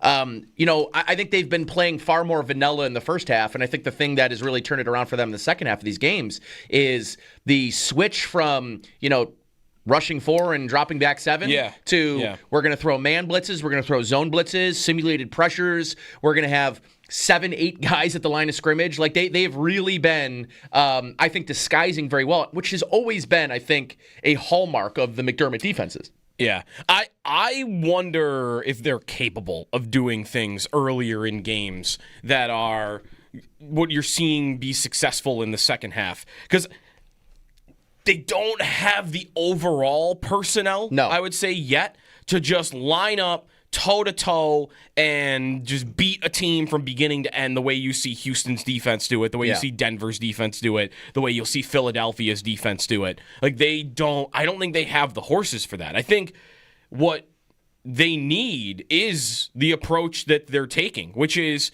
they're a boxer that is willing to lose the first 3 rounds because, okay, now I know what I'm going to do to you for the next 9, and I'm going to win the fight. I'm going to win the fight because I figured you out. And I wonder if the Bills threw their best stuff at an offense at the beginning of a game. This is going to get dangerously close to they're saving things for the second half. But hear me out. That they might think, why give our best stuff right away at the beginning of the first quarter and give their offense a chance to adjust over the game to what we're doing successfully versus if we kind of hold that back until we absolutely need it. Well, now I'm into the third quarter, and if you're an offensive coordinator, if you're Josh McDaniels, you've only got 4 drives left in the game. You don't really have time to figure out what are they doing to Drake May right now that has got him in a blender. If you do that to him off the first 2 drives, then you're giving McDaniels an entire game to figure that out. So I don't know how conscious that is. I don't know how purposeful that is to say, well, let's save things for the second half. But I think that could be a factor as to why it's looking the way it's looking is once they change things up, you're not giving the other team a chance to figure out how to counterpunch. And I do think, too, there's a little bit of, in the chess match that is, and can be football, I think about, too, is like you want them to sort of make the first move. You want to see their hand, or if it's poker, right, you want to see their hand before you react. And I think, again, I've been saying this, but I think this is, like, broadly very true, which is every NFL defensive coordinator, there are 32 of them, all 32 would tell you if they can start a game rushing 4 and dropping 7 and have success, they stop the run and they can stop the pass that way, you have the most, essentially, I mean, you could drop 8 in rush 3, but you essentially have the most pieces in coverage that you can possibly have rushing 4. Right. And with that, you can cover more zones, you can cover more space. So in theory, if you can just manufacture that pass rush with 4 early in a game, that's kind of how you can set the stage later in the game for switching things up. So I do think that that Bobby Babich is not unlike any other defensive coordinator in the league, which is, hey, let's see if we can get away with this, and if we can't, then we'll adjust. Right. The thing about that, too, is it is dangerous, and I think we've seen evidence of this, it is dangerous to play that way if you're playing a top-level defense that you think can hold your offense in check, right? Like, we saw this happen against Houston. The Texans did a lot on offense in the first half of that game. They did next to nothing in the second half of the game. But why did they win it? Because if you're going to play that way, if you're going to play the slow game on defense where, we're going to come out of the gates rushing 4, and with the state of their defensive line at the moment, that's very rarely going to be a recipe for success. Maybe if they get Ed Oliver back, and maybe if Matthew Judon can give them something, then that could change. But at the moment, you go into a game rushing 4 and dropping 7. This team right now is not going to have a lot of success because they're not getting anywhere near quarterbacks. Right. You could play that way, But if you're playing against a Houston, you might not have success because I don't know that your offense is going to be capable of bringing you back the way that you've needed them to. That's right. In these other games against weaker defenses. If you want to play that way against New England, because we just saw it against New England does not have a top-level defense.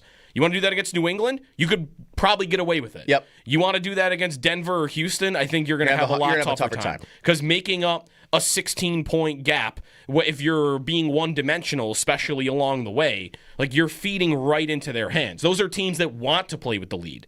And to me, like those types of games are going to require a different game flow than what you've seen a bunch of times from this defense. All right, time now to get connected with our fans. It's powered by Verizon, the official 5G partner of the Buffalo Bills. Joe, you have the mouse. Can you click Rick from Cheektowaga, who's been waiting patiently? Rick, you're on Bills Game Day with Nate and Joe. Good morning.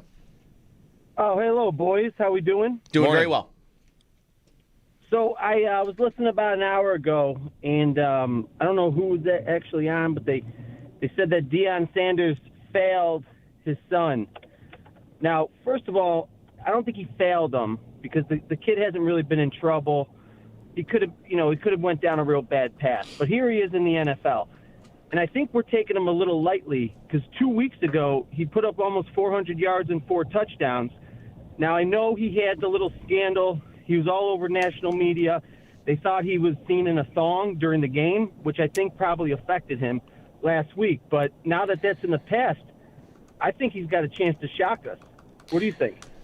I think when he went off a couple of weeks ago, it's because he was playing against the Tennessee Titans defense, which is like the worst team in football. It might be the worst defense the worst team that we've seen in years in the National Football League. I don't know. He ranks Shedeur Sanders this year in EPA ranks 44th out of 44. In adjusted EPA, he ranks 44th. In success rate, he ranks 44th. In completion percentage over expected, he ranks 44th. Oh, completion percentage. There you go. 43rd. There you go. On the way up. Yeah, I think he's terrible. Not threatened at all. Did you catch that, by the way? I did. Yeah. Okay. Okay. I have nothing just to making say sure about, I wasn't nothing to say about it. Just making sure I wasn't. Okay. Listen, his dad Happy doing Sunday. him a disservice, whatever. Like, I don't think he was an NFL quarterback. I don't think he ever was. I think it was all just noise. I think he was probably, at best, always going to be a day 3 pick. And it was always made, well, this is because of the personality, or, well, this is because his dad is Deion Sanders. And I always sat there and thought, I don't care about any of that. Yeah. He takes sacks at an insane rate. You can't play, and they did that in college, by the way, at Colorado. You cannot play in the NFL if you're going to take sacks and hold on to the ball the way he does. And, oh, look, he takes sacks. Yeah. He took 5 last week against Chicago. It's so easy to get to him. He holds the ball longer than any quarterback in the NFL this year per next-gen stats. Like, I don't care about any of the extra stuff. I don't care about his Instagram. I don't care about, what jewelry he's wearing on a certain day. He can't deal with pressure, and that's why he's not an NFL quarterback. And they're not just, hey, he's holding onto the ball too long and he's taking a sack. It's, I'm holding onto the ball too long and I'm taking a 5-yard sack and turning it into a 25-yard sack. Right. He takes more than 3 seconds to throw the ball. Yeah, that's... Like, he's not even close to anybody in the league. Yeah. And how long he holds onto the ball. It's brutal. And I would be stunned if he did anything of consequence against Sean McDermott today. I know the Bills don't have necessarily the best pass rush in the league to say they're going to kill him today. Sean McDermott against rookies. Yeah, he's got a great record. He's got a great record against rookies. And, I mean, he doesn't really have anything to throw to right now that's of consequence, right? I think Joey Bosa has a sack incentive today as well. Does he? I believe so. To go for? Like, Harold Fannon's a nice little player. Yes, he is. I like him at tight end. Jerry Jeudy's having, like, the worst season I've ever seen from a receiver of his talent level because every week it's either, he was casual in this play and he got the ball punched out, or on this one he just dropped a wide open one in the end zone right into the hands of a defender. Like, he's making mistake after mistake. So he's not a dude you'd really want to trust right now. Like, it's not even just Sanders holds onto the ball a lot. It's he's got those flaws, and he doesn't have a great receiving core, and he doesn't actually even have a good offensive line right now. That was one thing I thought Cleveland would have going into the year. And they're going to miss probably their best offensive lineman in Jack Conklin today. He's out with a concussion. And they've started taking Wyatt Teller out of the rotation because he's a free agent. I think they want to see the rookie behind him. I think is the story. So like they're on purpose taking another one of their good linemen out because they know he's going to be gone. So I'm not getting your normal Cleveland line. They can't run the ball. They're like fourth from the bottom in rush yards per attempt. They can't run the ball against 31 teams. I'm sure they'll have some success running the football today. That's probably right. But in essence, that offense, like Sanders has got so many flaws, and then nothing around him is showing to be helpful. Like it would be stunning to me if he had a good day. Stunning. I think you're right. If they did anything on offense, it would be Judkins breaking loose a couple of times in the open field. I like him. He's a good running back. He just doesn't often, have holes made for him very often by the line. Maybe today that's different. It could be. I'm more afraid of him than Sanders. Yes. And I think too, of Dion failing Shedeur, I think really was largely the draft process and thinking that Shedeur could sort of control, which teams he wanted to go to and who he was going to interview. And like, if your dad has played in the NFL. Did you think if he had done everything the right way and just like the way that everybody else does it, you think he would have gone in the first round and been a success story at quarterback? I don't think he would have gone in the first round. I never thought that was possible. I just don't think he would have fallen to the fifth. What are we going in the fourth, the third, or fourth? Maybe we would have gone where Dylan Gabriel went. Sure, but like I just never thought he was an NFL quarterback. Listen, I think he can play quarterback in the NFL. I'll say this: doing what as a backup? Yeah. He looked a lot better than Cam Warren did in that game. He looked better than Cam Warren. Okay. And they're both working with pretty similar groups of weapons. I'm a Cam Ward guy, though. I think he is being let down a lot this year. I think he is too, but I think he's also played poorly. He's also played poorly. Mistakes. So, I'm not here to tell you that I think that Shedeur Sanders is better than Cam Ward, but he played better than him in a head-to-head matchup. In that game, by the way, if you're wondering, this was the Titans-Browns game from 2 weeks ago that I'm sure nobody watched. Sanders went 23 of 42 for 364, 3 touchdowns and a pick, and he only took 2 sacks in that game. He also ran for a touchdown. So, yes, that was definitely his best game. Cam Ward in that game, 14 of 28, 117 and 2 touchdowns. Now, again, though, the caliber of defense. Tennessee's defense is one of the worst in the league. Cleveland, if they have anything, it's a decent defense. And I'll say this. So tougher for Ward. With the 390 that he threw for last week, they're still averaging less than 175 passing yards per game. Oh, yeah. They can't throw it. Miserable. This is the two worst receiving rooms in the league. Matching up today. The 2 worst receiving rooms in the league. Find me another one as bad as these two. They got some good tight ends, though. This is a good tight end game. Is Tennessee's receiving core worse? Yeah, it might be. There's a couple within that. Yeah. Within that territory. They're near the bottom though. This is to me a run the ball if you're Cleveland because you don't trust your quarterback, and that's what the Bills do poorly. And if you're the Bills, I run the ball because the only thing that really threatens me about the Cleveland defense is Myles Garrett in that pass rush. The easiest way to equalize him is. And I have seen 2 games get wrecked against the Bills this year because they couldn't handle a pass rush. So you neutralize that if you run with James Cook. So I expect both teams to run the ball a lot today and not to get a crazy amount of points in this one. Yeah, I would agree. All right, 803-0550. John from Rochester will get to you on the other side. We got to take a break. Be listening for the ECMC halftime show. ECMC, go where the Bills go. I'll be recapping the key moments of the first half and bring you up to date on the Skyworks stats of the game. Skyworks equipment rental, building America from the ground up. Time for a break. We'll be back in a snap. It's brought to you by Snapdragon Apples, the official apple of the Buffalo Bills. I would tell you there's a guy I've been kind of looking for more from, and it's Josh Palmer. I know the injury has kind of kept him sparingly in the lineup. But, he's their marquee offseason acquisition, marquee. They kind of need more from him on a down-to-down big play. I mean, he's kind of their downfield separator. And, this offense doesn't do a ton of operation in that deep intermediate middle of the field area. And I think they could do more, and they should do more because they have Josh Palmer, who I think that's where the strength of his game lies. So, I'd like to see more from Josh Palmer. I'd like to see more of it, but considering what this offense has been running like this year with its play calling and its route structure, I'm not seeing it. It's a pipe dream, right? If we keep asking for it every week, we're going to keep. You say nothing hurts you. Well, that will eventually if you keep asking for it and you don't receive that.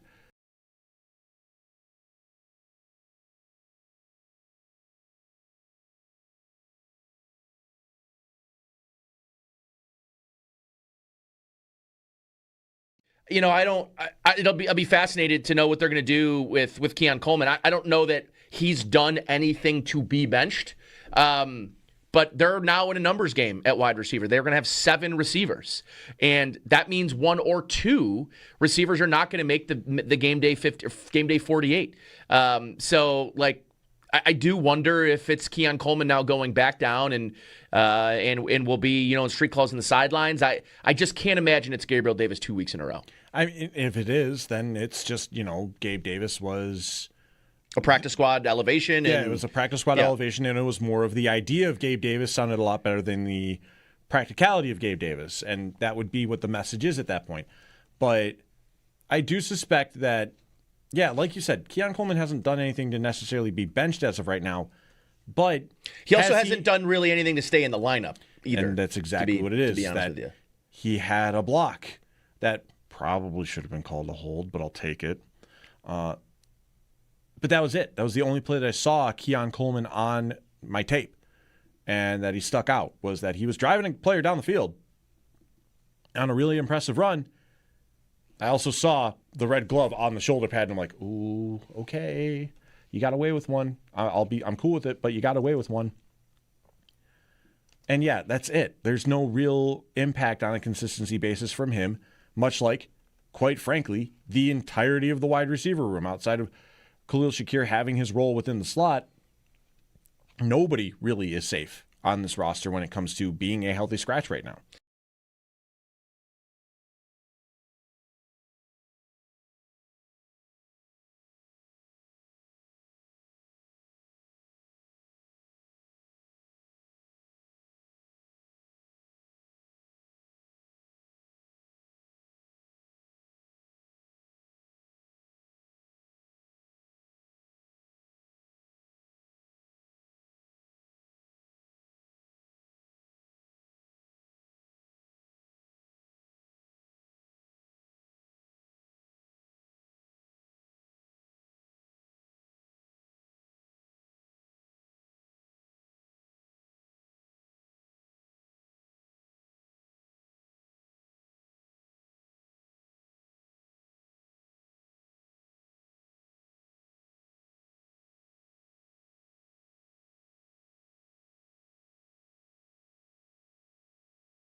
Browns this afternoon. The Bills have an opportunity to clinch a playoff spot today with a win combined with a loss from either the Indianapolis Colts or the Houston Texans to wrap up Week 16.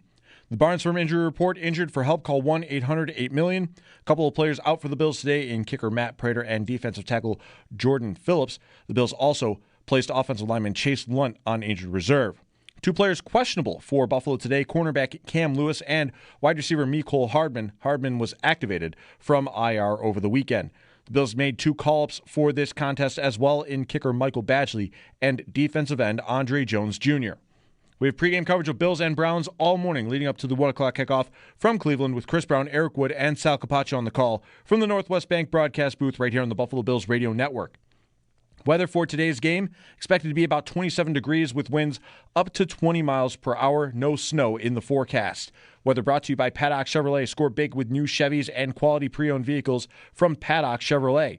Around the NFL, scores from yesterday: the Philadelphia Eagles clinching the NFC East with a 29-18 win over the Washington Commanders. For Philly, it's the first back-to-back champions in the NFC East since 2004. Meanwhile, the Chicago Bears take down the Green Bay Packers 22-16 in overtime. Packers quarterback Jordan Love suffered a concussion in this game and did not return. Malik Willis finished the game in Love's stead. This update is brought to you by Fiegel Carr and Joyce, your border attorneys. I'm Derek Kramer for the Buffalo Bills Radio Network.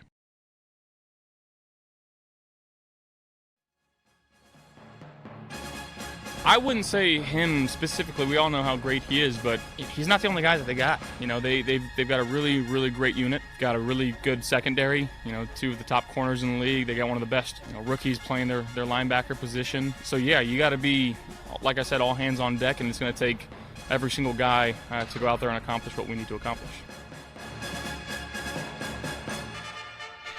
There's Bills quarterback Josh Allen. Welcome back to Bills Game Day here on the Buffalo Bills Radio Network. And Bills Game Day is powered by Anderson Water Power and Air. Anderson, tap into better living. We'll be hearing in a few moments here from Sal Capaccio live from Cleveland. Before we do that, we'll get connected with our fans, powered by Verizon. Get to your local Verizon store today. Let's go to John in Rochester, who's been waiting patiently. John, good morning to you.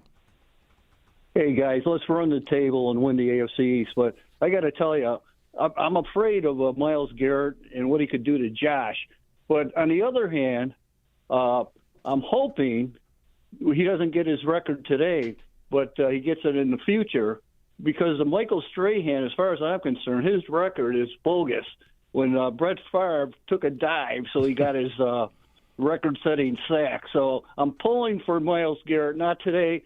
And if he does it today, I hope he does it in garbage time against Trubisky. Yeah, thanks, John. I agree. I mean, Garrett is, I think, a very different level athlete than Michael Strahan was. Was his sack against Favre, though? Like, that wasn't the 22nd and a half sack, right? He broke the record that probably was earlier in the season, wasn't it? I don't know. It was I don't know either. No, maybe they played Green Bay in the last game of the year, so maybe that was it. I'm not sure. All right, well, let's go to Sal Capaccio, who now joins us here on the Wester Hotline. Sal, good morning to you. Good morning. Yeah, no, I believe that sack that Favre took a dive, that was the record-breaking sack, because that was late in the final game of the year. Okay. And that's kind of why he laid it down. There is I forget the name of who had the record before, but there was a very awkward. Okay, thank you. Yes, there's a very awkward clip of him approaching Brett Favre recently. Oh, that's and he's right. still he's very upset still that happened. That he took a dive for Strahan. Yes, that was at a memorabilia show, and Gastineau has always been very bitter about it. Yeah, and Favre was there, and there was a documentary being made of it, and a film crew was with him. And he approached Favre, and you're right, it's very awkward. Yeah. And Favre had no idea what was going on. He didn't understand. Right. Favre, he was not ready. Like, he thought he was kidding, I think, at first. Yeah. But anyway, I don't think, people have asked, oh, would Josh Allen ever do something like that? Like, first of all, I don't think so. Secondly, he's got 2 games after that. Yeah. He doesn't need the charity, I don't think, no, Sal. Right. You are up at Huntington Bank Stadium. Cleveland's getting a new stadium, an indoor stadium. I have never been at a game at that stadium, Sal, but like Buffalo, or like a lot of people talked about Buffalo's new stadium being on the waterfront, Huntington Bank Stadium right in the waterfront, they've had some interesting weather games between these two teams as well. That's a natural grass surface field, right? Yep, I'm standing on it right now, actually. I'm standing just off it as I will walk onto the grass. I'm in the end zone now. It is. And it is grass. It's a great complex down there. It is, and it's got it's got the turf on the side. It's got the grass on the field. I mean, here's the thing. It's crazy, though. Browns came back in the league in 99. So this stadium, guys, is only 27 years old. Right? I mean, think about it. 26, 27, and, they're getting a new one. It was kind of like, we got to build one if we want to get a team back. Right. And they did. And, it's I don't want to say, I guess, cookie cutter kind of thing. Like, it looks very similar to Pittsburgh. Mm-hmm. Baltimore is kind of similar. Tennessee, it reminds me of a lot. Yeah. Same era. So it's not but the new one is not going to be down here. I don't know. Is it Brook Park maybe? I can't remember if they decided exactly there, but it is going to be indoors, but it's going to be beautiful. It also kind of looks like a convention center from the outside when you look at the renderings. Yeah, a little bit, right. Like, if you pass by it, you might not know that there's a football stadium in there. It's also right by the airport, right? Like, very close to the airport, I think. I think that's the case, yeah. In fact, it's funny you say that. Like, we came in and, flying with the team, and this is one of the stadiums where, and you could always have a different hotel you stay at, but, like, literally, we were right across the street from the stadium. It was the shortest bus ride I've ever had from a hotel to a stadium. It's always the case here. Basically, you get in, so it's right on. I love it. I love the fact that it's downtown. I love the fact that it's on the water, like near, maybe not on the water, but downtown near everything. Because honestly, like last night, it's just you have the stadium, you have the Hard Rock, Rock and Roll Hall of Fame, the baseball stadium, the basketball arena. Everything is right here. It's pretty cool. So, Sal, we'll dive into the game a little bit. Looking at the injury report, we'll start there. Christian Benford, both Terrell Bernard and Christian Benford, full participants on Friday. Both have, looks like, clear game statuses for this game. I want to start with Benford, Sal. I was really impressed, especially watching that game back last week about Maxwell Hairston's game, and specifically what they did with Hairston, kind of leaving him on an island backside and man coverage. Knowing now that I think that one game alone has given this defense and this coaching staff confidence that Hairston, when they're in a pickle, can go out there and they feel very confident with him. But I'm wondering now just how maybe they're going to use Benford and Hairston and Trey White, who, listen, Trey White's not coming out of the starting lineup here, it feels, Sal. I wonder how they might start using them all in some dime looks, on clear passing downs. This is, I would say, maybe the best problem they've had at corner in a few years.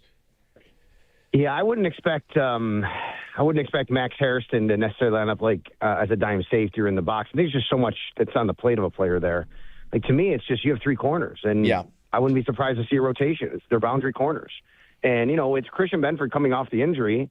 Maybe you get to a point today where you can back off him a little bit. Maybe he becomes a part of a rotation today. I'm not sure, but, maybe that's something. And obviously, you don't want to necessarily take the Browns lightly or assume anything for sure.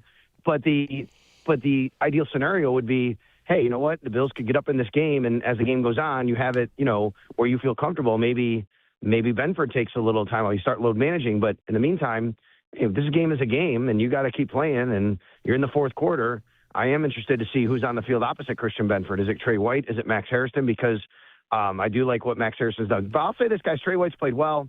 I think they really like the way he's played, especially since, early in the season, the bye week. And I think they have every confidence in the world in him. It is, as you said, a good problem to have because it's not a problem. It's just they have three players they feel very confident in right now.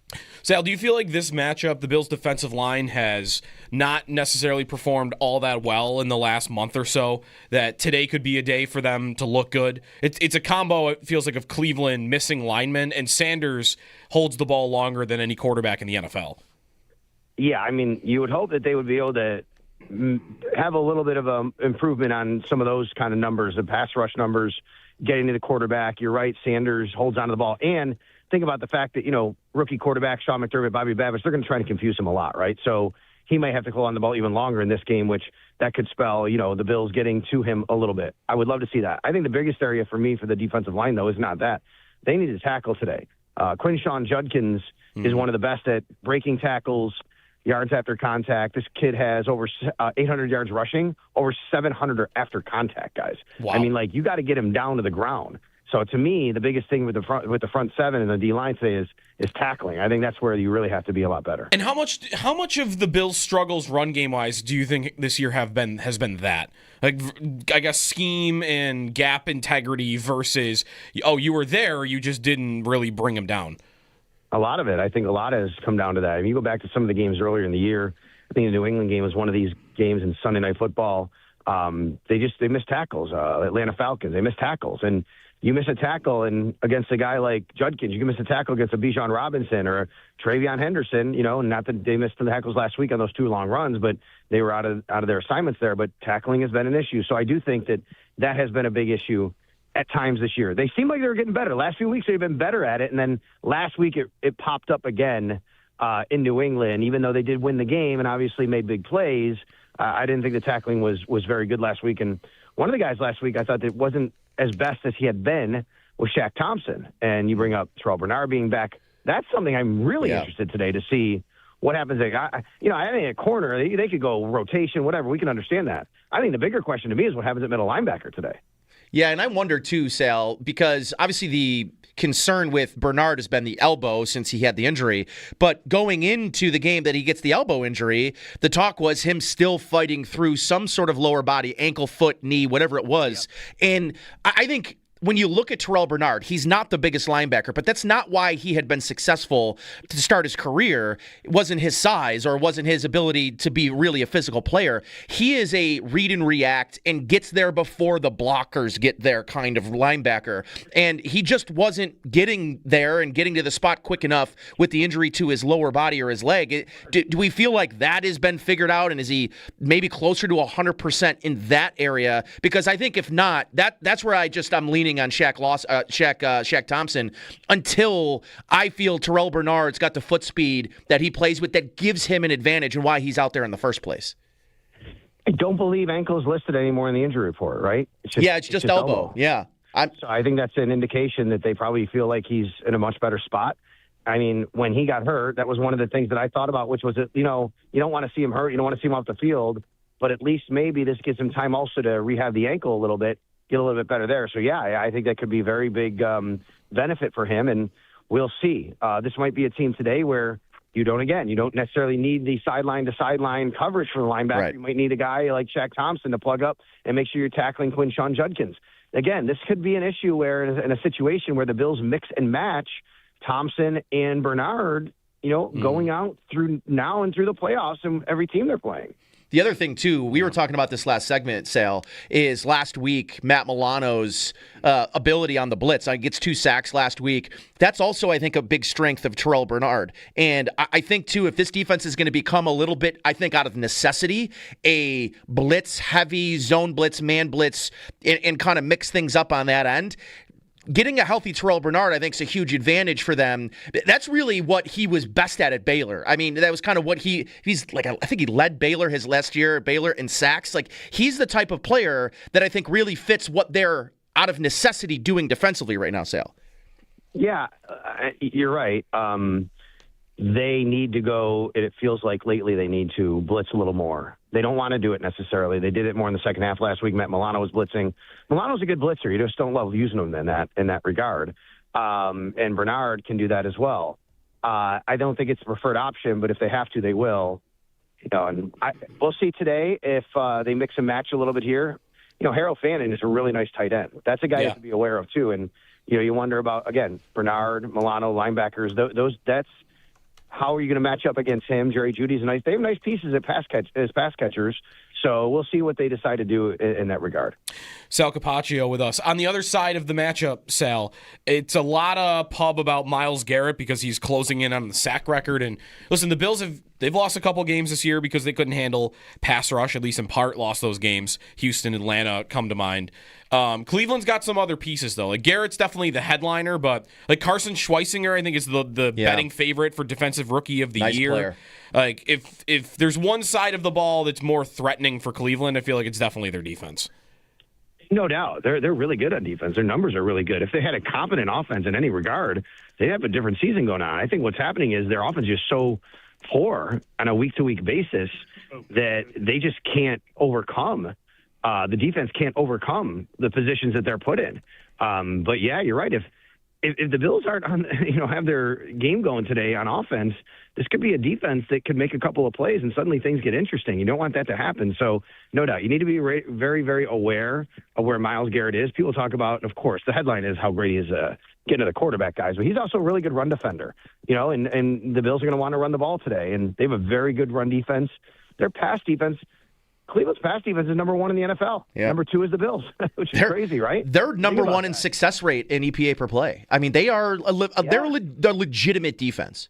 They will be without Denzel Ward today, though. Yep. So that's a big loss for them, obviously. I think one of their D linemen is also down. They had to elevate somebody. So, maybe the Bills have an opportunity here. I think the Bills are going to want to run the ball with James Cook. Obviously, he's near the rushing lead this year, but they're a very good defense. Jim Schwartz, a very good coordinator, and the Bills cannot allow them to make a play or two here or there to stay in this game and get into a situation like they've been the last few weeks getting down. Do you have a thought as what happens with Stefanski after this year in Cleveland? I've talked with different people in Cleveland media this week who've really we've been kind of going back and forth about this subject, and it feels to me like he's got a lot of support from fans and media who think he's doing a really good job. And he doesn't really have the tools necessarily, and he's 2-time coach of the year. Mm-hmm. I feel like there's an organization that doesn't have the greatest structure all the time. They kind of don't really know and have a great plan on what they want to do. At this point, after 3 wins, I wouldn't be surprised if they move on from Kevin Stefanski. But this is an organization that always seems like they just kind of get in their own way a little bit more too often. So it's a tough call. I guess no. No is the answer. The answer to your question is no. I don't have a feel because I just don't know. You never know what a team like this, an organization like the Browns, is thinking because they always seem to kind of get in their own way, if you will. Yeah, right. And I wonder, I don't know if he can do anything about it because he's under contract, but I feel like he's always mentioned in these, well, if he could get out of Cleveland, maybe this team or this team would be interesting to him, almost kind of setting it up like maybe he could get out of Cleveland if he wanted to, but again, like if he's got a contract, I don't think that could get ugly if you try to do that. Yeah, and that was actually asked to me by one of the Cleveland media was, well, what if things fell badly for the Bills and the Bills moved on from McDermott and Stefanski was available? And I'm like, my answer was, I've never heard a Bills fan think that Kevin Stefanski would be an option to, that they would want because honestly, because there's no success there. You know what I mean? It's coach of the year, but that would be what you're looking for. And I mean, obviously that's just way down the rabbit hole, but it is interesting that you bring that up because I don't know. I mean, yeah, I'm sure that he would be a nice commodity to somebody who would think, hey, young quarterback, offensive head coach, no doubt about it. But I don't know. He doesn't scream to me to be a guy that as soon as he's out of a job, everybody's clamoring for him. Right. All right, Sal, we will talk to you. We'll hear from you in about an hour-ish time on the roundtable. All right, you got it, guys. Thanks. All right, thanks, Sal. Let TRS Heating, Air Conditioning, and Electrical Excellence intercept your heating bills. Enter now at WGR550.com for a chance to win $1,200 toward your home heating costs. Don't fumble this opportunity. Contest ends January 4th, 2026. TRS Heating, Air Conditioning, and Electrical Excellence, powering tomorrow and comforting today. It's time for a break. We'll be back in a snap. It's brought to you by Snapdragon Apples, the official apple of the Buffalo Bills.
one of the guys last week I thought that wasn't as best as he had been was Shaq Thompson. And you bring up Terrell Bernard being back. That's something I'm really interested today to see what happens. I think at corner, they could go rotation, whatever. We can understand that. I think the bigger question to me is what happens at middle linebacker today. Yeah, and I wonder too, Sal, because obviously the concern with Bernard has been the elbow since he had the injury. But going into the game that he gets the elbow injury, the talk was him still fighting through some sort of lower body, ankle, foot, knee, whatever it was. Yep. And I think when you look at Terrell Bernard, he's not the biggest linebacker, but that's not why he had been successful to start his career. It wasn't his size or wasn't his ability to be really a physical player. He is a read and react and gets there before the blockers get there kind of linebacker. And he just wasn't getting there and getting to the spot quick enough with the injury to his lower body or his leg. Do we feel like that has been figured out, and is he maybe closer to 100% in that area? Because I think if not, that's where I'm leaning on Shaq Thompson until I feel Terrell Bernard's got the foot speed that he plays with that gives him an advantage and why he's out there in the first place. I don't believe ankle's listed anymore in the injury report, right? It's just elbow. Yeah. So I think that's an indication that they probably feel like he's in a much better spot. I mean, when he got hurt, that was one of the things that I thought about, which was that, you don't want to see him hurt. You don't want to see him off the field, but at least maybe this gives him time also to rehab the ankle a little bit, get a little bit better there. So, yeah, I think that could be a very big benefit for him, and we'll see. This might be a team today where you don't necessarily need the sideline-to-sideline coverage from the linebacker. Right. You might need a guy like Shaq Thompson to plug up and make sure you're tackling Quinshon Judkins. Again, this could be an issue where in a situation where the Bills mix and match Thompson and Bernard, going out through now and through the playoffs and every team they're playing.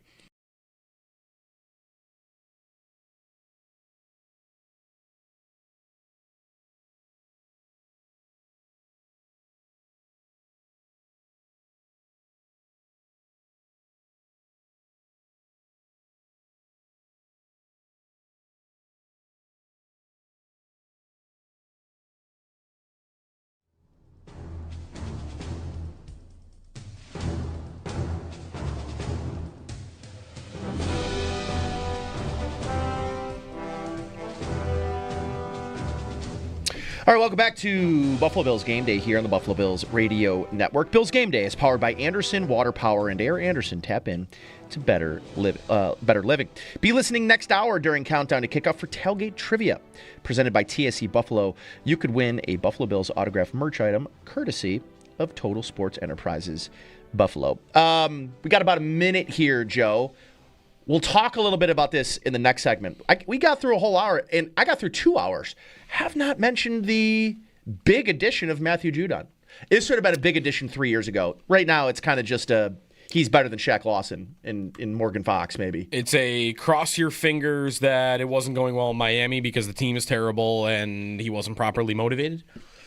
Hopefully. Let's hope. All right, stay tuned following today's game for the Coaches Podium with head coach Sean McDermott live during the Bills postgame show, brought to you by Northtown Kia, Western New York's #1 Kia dealer. Joe and I will be back next on the other side when we kick off Countdown to Kickoff. That'll be on the other side. This is the Buffalo Bills Radio Network.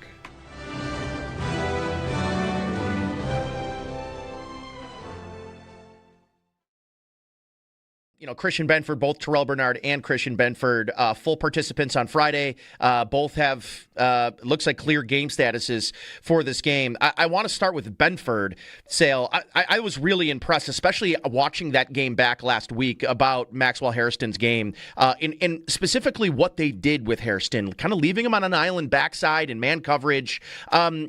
Knowing now that I think that one game alone has given this defense and this coaching staff confidence that Hairston, when they're in a pickle, can go out there and they feel very confident with him. But I'm wondering now just how maybe they're going to use Benford and Hairston and Trey White, who, listen, Trey White's not coming out of the starting lineup here, it feels, Sale. I wonder how they might start using them all in some dime looks, on clear passing downs. This is, I would say, maybe the best problem they've had at corner in a few years. Yeah, I wouldn't expect Max Hairston to necessarily line up as a dime safety or in the box. I think there's just so much that's on the plate of a player there. To me, it's just you have three corners, and I wouldn't be surprised to see a rotation. They're boundary corners. And, it's Christian Benford coming off the injury. Maybe you get to a point today where you can back off him a little bit. Maybe he becomes a part of a rotation today. I'm not sure, but, maybe that's something. And obviously you don't want to necessarily take the Browns lightly or assume anything for sure. But the ideal scenario would be, hey, you know what? The Bills could get up in this game, and as the game goes on, you have it, where you feel comfortable. Maybe Benford takes a little time while you start load managing. But in the meantime, if this game is a game and you got to keep playing and you're in the fourth quarter, I am interested to see who's on the field opposite Christian Benford. Is it Trey White? Is it Max Harrison? Because I do like what Max Harrison's done. But I'll say this, guys, Trey White's played well. I think they really like the way he's played, especially since, early in the season, the bye week. And I think they have every confidence in the world in him. It is, as you said, a good problem to have because it's not a problem. It's just they have 3 players they feel very confident in right now.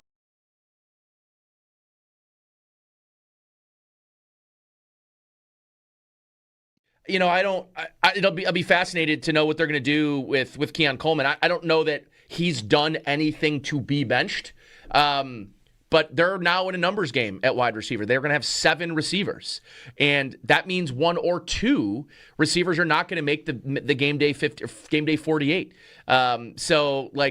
I do wonder if it's Keon Coleman now going back down and will be in street calls in the sidelines. I just can't imagine it's Gabriel Davis 2 weeks in a row. I mean, if it is, then it's just Gabe Davis was a practice squad elevation. Yeah, it was a practice squad elevation, and it was more of the idea of Gabe Davis sounded a lot better than the practicality of Gabe Davis, and that would be what the message is at that point.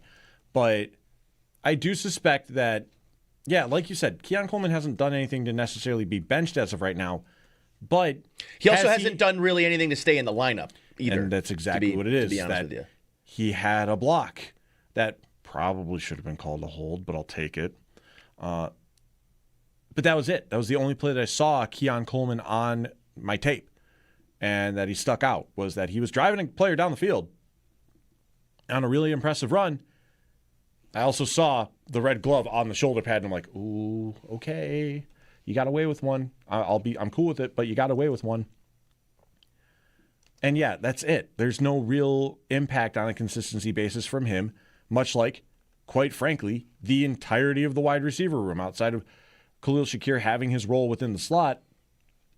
Nobody really is safe on this roster when it comes to being a healthy scratch right now.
Game day for the Buffalo Bills. They take on the Cleveland Browns today. The Bills can clinch a playoff spot today with a win combined with a loss from either the Indianapolis Colts or Houston Texans to close out Week 16. The Barnes Firm Injury Report: injured for help, call 1-800-8-million. A couple of players out for the Bills today: kicker Matt Prater and defensive tackle Jordan Phillips. Cornerback Cam Lewis and wide receiver Mecole Hardman are questionable. Hardman was activated from injured reserve, while offensive lineman Chase Lunt was placed on IR. The Bills made 2 call-ups from the practice squad for today's game in kicker Michael Badgley and defensive end Andre Jones Jr. We have pregame coverage of Bills and Browns all morning as we get you ready for the 1 o'clock kickoff from Cleveland with Chris Brown, Eric Wood, and Sal Capaccio on the call from the Northwest Bank broadcast booth right here on the Buffalo Bills Radio Network. Weather for today's game expected to be about 27 degrees, no precipitation in the forecast, winds up to maybe about 20 miles per hour. Weather brought to you by Paddock Chevrolet. Score big with new Chevys and quality pre-owned vehicles from Paddock Chevrolet.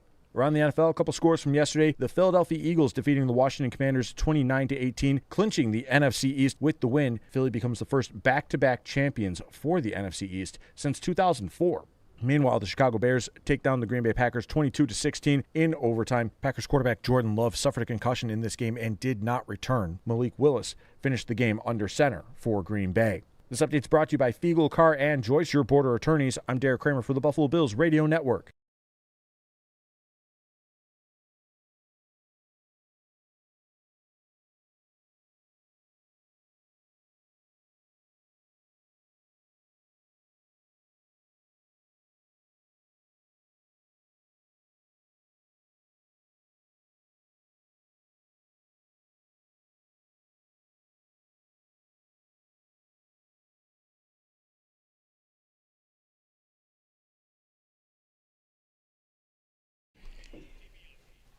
All right, good morning again. Getting you ready for the 1 p.m. kick between the Buffalo Bills and the Cleveland Browns with Chris Brown and Eric Wood calling the play-by-play from the Northwest Bank broadcast booth. Countdown to kickoff is presented by Northtown Automotive. Whatever you're looking for, you'll find it at Northtown. Speaking of Northtown, time now for the Northtown Hyundai pregame huddle. Northtown Hyundai, Western New York's premier Hyundai dealership. I'm Nate Geary. That's Sneaky Joe. And good morning to you out there. I know you're all waking up. You're like, stretching, cracking the neck, getting ready for this prime time rumbling. I don't know, guys. I'm trying. I'm trying to work up the energy for this game, but the Browns stink. Yeah, the Browns do stink. The Bills, have they ever lost to a team as bad as you think Cleveland is right now? Like maybe just the Urban Meyer Jaguars? I mean, the Dolphins team they lost to a couple weeks ago is pretty bad. Yeah, that's right. Is this Cleveland team worse than that? Yeah, I think so. They beat the living crap out of the Dolphins, didn't they? Didn't they beat the living crap out of the Dolphins? That's a good didn't they question. win 28-7? Like they smoked them, I'm pretty sure. Yeah. This game also, I guess it does have the Baltimore game today might not have a lot of meaning for the division. The only way the Baltimore game means anything for the division, I believe, is if the Bills lose to Philadelphia. Correct. Then they will have needed that matter. game. That's right. Or I guess if they lose today to Cleveland. Well, if they lose today to Cleveland, I'm going to... Right. Well, we're not thinking about the division. We're worried about other things. Yep. Cleveland beat Miami 31-6 early in the season with Dylan Gabriel. Man, how did this team lose to Miami? Yep. That's the game. That is the game. That is the difference in the division. Yeah, because of tiebreakers. Yep. So, listen, you stumble like that. Every year they give us one of those. Yep. They usually don't give us two. Luckily, they typically don't give us two. Right. So I don't know. It would be stunning today if Cleveland... I think really even we're competitive in this game. I mean, I can kind of get my way to seeing it. It's the pass rush is unbelievable for the Browns, and Allen is buying time, and nobody's getting open, and he's getting hit, and he's getting sacked, because we've seen that a few times, and they don't score a lot of points, and it's a gross, ugly, low-scoring game. Yep. Like that is your most terrifying script. And I think it has to come with, no one's getting open against Cleveland, and Garrett and company are getting through. That's the only way today is at risk at all of being a loss. Yeah, and I think they are going to pay plenty attention to Myles Garrett on the edge, having a historic season, a sack and a half, correct? Is it a sack and a half away? I think it's a sack and a half to break the record. I'm a pretty sack sure to tie. It's 1 to tie. 1 to tie. Yeah, it's 1 to tie, sack and a half to break it. So, listen. It'd be kind of lame to break it on a half sack, wouldn't it? Yeah. I guess.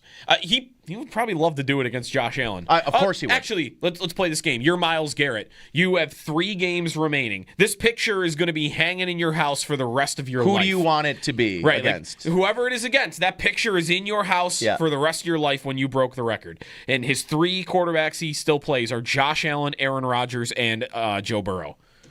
I think I'd want it against Rodgers. I think I'd want it against Rodgers, I'd want it against Rodgers. I think so, too. Allen would be nice, because he's obviously amazing. I think I'd want it to be Rodgers. Perfect world, Rodgers. If it's me, it's 100% Rodgers. Yeah. Let me get the picture of he might not throwing him to the ground. Yeah. Yeah. You also it might look better, because like Allen, sometimes you sack Allen and he's still standing up. Right? Like you just wrap him up and you hold him until the ref blows the whistle. And that wouldn't be a very cool photo. And Rodgers kind of falls It looks like fall. he's broke. He falls well. 100%. He could teach Tua a thing or two about falling. Do we care if he breaks it against the Bills? No, I don't. I don't really think I do. I might prefer that he does it because I think it would be something cool to watch. I feel like I would want to. I'm not going to be watching Browns Steelers. I promise you, I will not be watching Browns Steelers. So I guess to be there for history and get to watch it. Of course, Josh Allen doesn't want. He's mentioned this week. He's like, I like making highlights. I don't like being on other people's highlights. Right. But I wouldn't mind watching that today. I mean, I think this game, and especially if it's like 21-0 or 21-3 and Josh Allen gets sacked. Like, all right, sure. Listen, the one thing that could help you if you are thinking about him in the offseason, if he broke it against you and you were very respectful after and whatever, you could get in his good graces, I think, pretty easily. If you even would need that. I still don't think he's going to move. I'm thinking a lot about him for the offseason because that contract they set up to be very tradable, and the only way that it makes sense that they did that is if he went back to them and said, okay, I'll sign this extension after I demanded a trade. Yes. But the agreement is that if we're not heading in the right direction after 1 year, then you agree to trade me. And then they made the contract tradable. Yeah. So on some level, either the Browns on their own initiative or an agreement, a wink-wink, nod-nod between Garrett and the Browns was, if this is bad after one more year, then okay, fine. We'll move you. And again, if you move him with the post-June 1 trade this summer, it would be only a $15 million dead cap figure in the year one and then 25 the year after. That's tradable. In today's NFL cap world, he has a $23 million cap hit next year. All right. That is totally doable. $23 million? And for a $27 million pass rusher? Yeah, and 27 the next year. 30. It's tradable. It explodes in 2029 to $62 million. The cap will be $1 trillion by then. Yeah, and you can do what you got to do. I think he could get traded this summer. I really do. And the Bills general manager on a podcast before the season, without naming names, when asked one player in the league you could have, said the guy in Cleveland. Yeah. The GM loves him.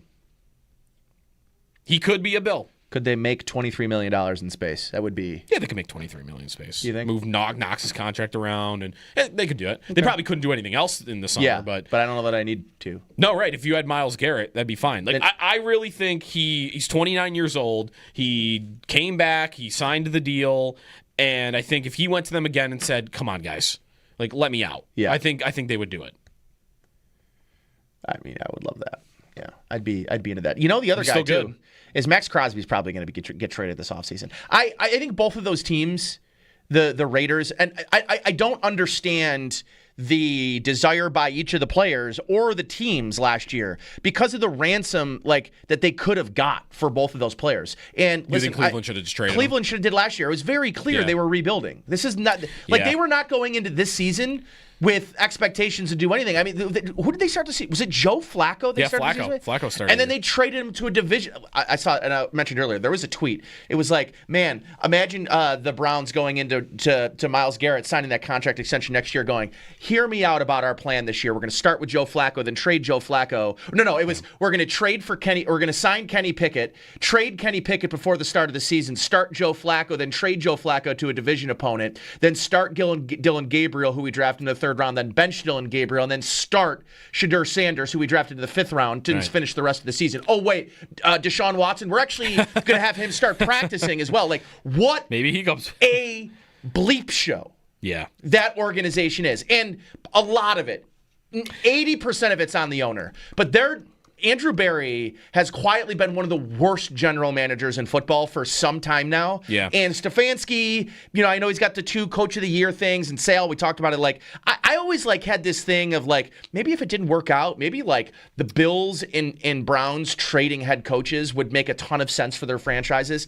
I have become one of the loudest Sean McDermott defenders. This season has been such a perfect example of who he is and how good of a coach he is.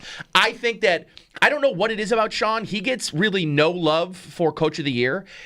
if there's been a season that Sean McDermott deserves to be in the conversation for Coach of the Year, it's this one. I just what they're doing defensively, especially I know first half, blah, blah, they are so limited in personnel because of injuries, just grossly limited with injuries that they've had on the defensive side of the ball, and it's not even just injuries. I mean, they even when healthy. Like, talking about Garrett here and, like, the desire for him because he is a game-breaking defensive player. Like, one guy that can wreck a game. The Bills don't have that. Like, Joey Bosa's a nice player. He's not that. And Shaq Thompson was a nice add this year. He's not that. Jordan Poyer has come in and stabilized the defense. He's not that. Maybe Cole Bishop is the closest thing to that they have because he's turned some games this year with plays. But, it's a safety. Like, they just don't have that one dude that can change a game on that side of the ball. Right.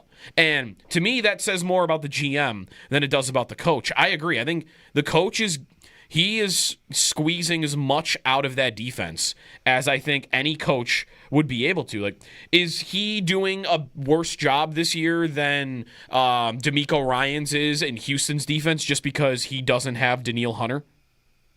And Will Anderson? Yeah. Like, what would McDermott be doing right now if he had two guys like that? Oh, my God. We don't know because, one, they've never had guys like that. And, two, you could look at this roster right now and know, like, all right, Rousseau's a nice player. Bosa's a nice player. Even Hoyt, if Hoyt had stayed healthy, nice player. None of these dudes are all-pro, all-world, NFL top 100 guys that will wreck a game. So, with that, I think McDermott's doing about as good a job with the personnel that has been presented to him as I think any defensive coach in the league would probably be doing. I don't know that I would vote for him for Coach of the Year just because I think it's tough for him to always get that when Allen exists. Yeah. Right? But should he be in the running? I think he should. Should he be in the conversation? Yeah. I wouldn't be against that. It's tough when his defense doesn't rank high enough, right? Like, voters don't give enough context to get to, wow, look at the job he's doing. That defense is 18th in the league this year. They really should be like 30th.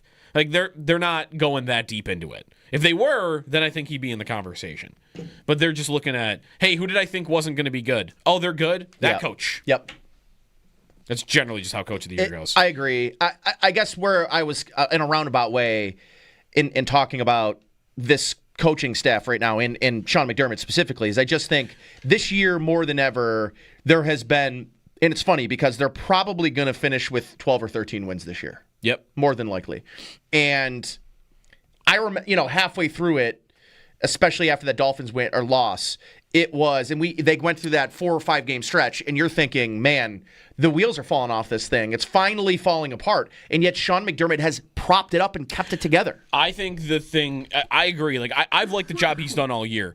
I think, though, the biggest McDermott hater, what are they yelling about with McDermott? It's generally not what you'll ever see from him in the regular season. It's always in the playoffs. About the playoffs. And I know you can't learn that today, right? Like, you can't learn what they'll look like in the postseason from what they do to Shedeur Sanders today.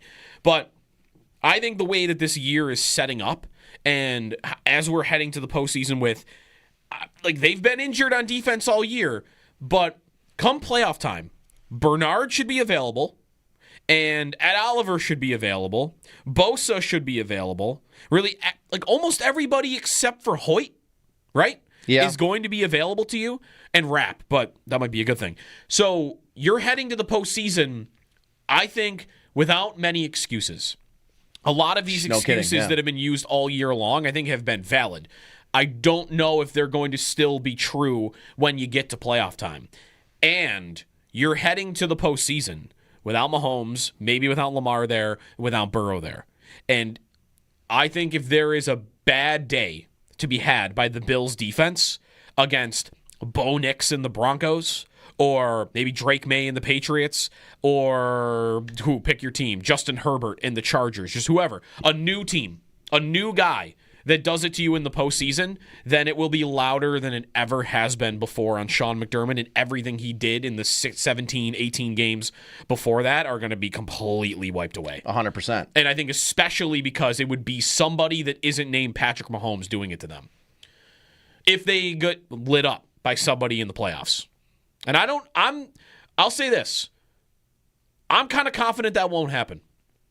I think it's more a Chiefs thing than it is a playoffs thing with McDermott. I think he's not been able to figure out the Chiefs in the playoffs. 100%. That's right. And it's been... Not going to have to do it this year. Their numbers against the Chiefs in the playoffs are far worse than other teams. But when you look at the 2 games against Baltimore, and you look at the Colts game way back when, and you look at even Houston when Deshaun Watson was one of the top 5 quarterbacks in the AFC, or what they did to Bo Nix and the Broncos last year, like... In the other playoff games, sometimes they're playing Mason Rudolph, and I'm not going to give him a lot of credit for that. But in a lot of these other playoff games where they're playing a pretty good quarterback or a pretty good offense or Lamar, like they've kind of done the job. Yeah. Like I mean, last year against Lamar. I kind of think if they play a Denver or a Chargers or a Houston, that McDermott's defense will show up this playoff round. Yeah. Yeah, I mean, again, it's not. And a little of what the Chiefs have victimized, made victims of the Bills is just kind of the greatness of Mahomes. Like largely, and last year the offense had the ball with a chance to win and they didn't get it done. So, like, I'm not putting the last 2 times they've played the Chiefs, they've really had that. Right. I don't even want to say the divisional round at home where they score a touchdown. Yeah, you know what though? McDermott kicking that field goal. Fair. Didn't love that. But right, you're not going to be tested in the same way. And I think a lot of the excuses that would be built up about the defense are starting to go away. If you believe that like Oliver's going to be back and Bernard's going to make an impact coming back at all. Yeah. Well, listen. And Bosa maybe getting a little healthier, hopefully. People, bash on Bernard. He has made huge plays in big moments. I mean, the Mark Andrews fumble last year in the divisional round against the Ravens, like the pick against Miami. The pick against Miami. I mean, he does make impact plays defensively. That's kind of his MO, is splash impact plays. Right.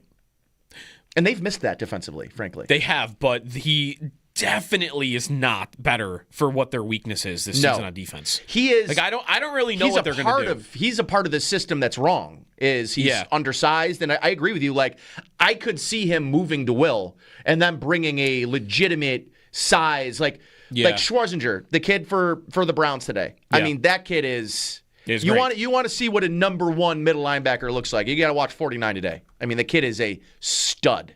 There was a report, I think, in the draft process that the Bills liked him. The Bills did like him. Right. Like I actually have no idea what they're going to do today at Mike linebacker. Like I kind of think they will just continue to go with Shaq Thompson, especially in a game like this. Well, they were because this is a game where you're going to expect Cleveland to try to run the ball on you with Judkins all day, and with that matchup, I think you play Thompson. And maybe it'll be awkward if Bernard is just sitting there on the bench, healthy, not playing, and he's your captain.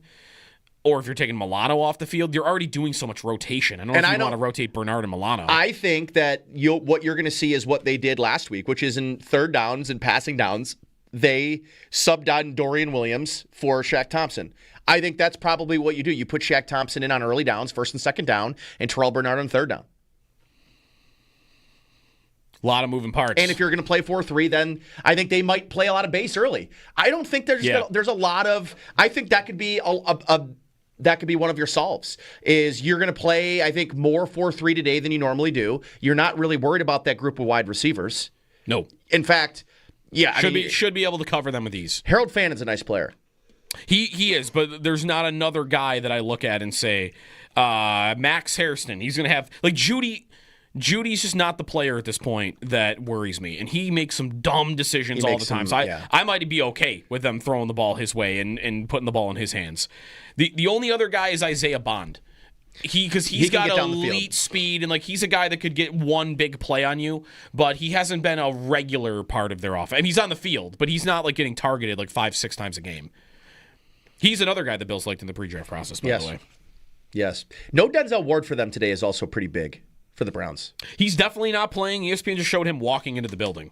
He is listed as out, I believe. Right. I thought they ruled him out officially. He is listed as out. Okay, yeah. So he's not playing. Yeah, his game status is out. He did not practice all week. Brandon Cooks maybe benefits from that the most, or who Josh Palmer benefits the most? You know, I know I mentioned this to kind of like start the show, and I never brought it back, but talking about the slow starts, and I mentioned the offense. Like, the Bills offensively don't have a slow start last week if Brandon Cooks just catches the easiest ball he's probably ever been thrown in his life.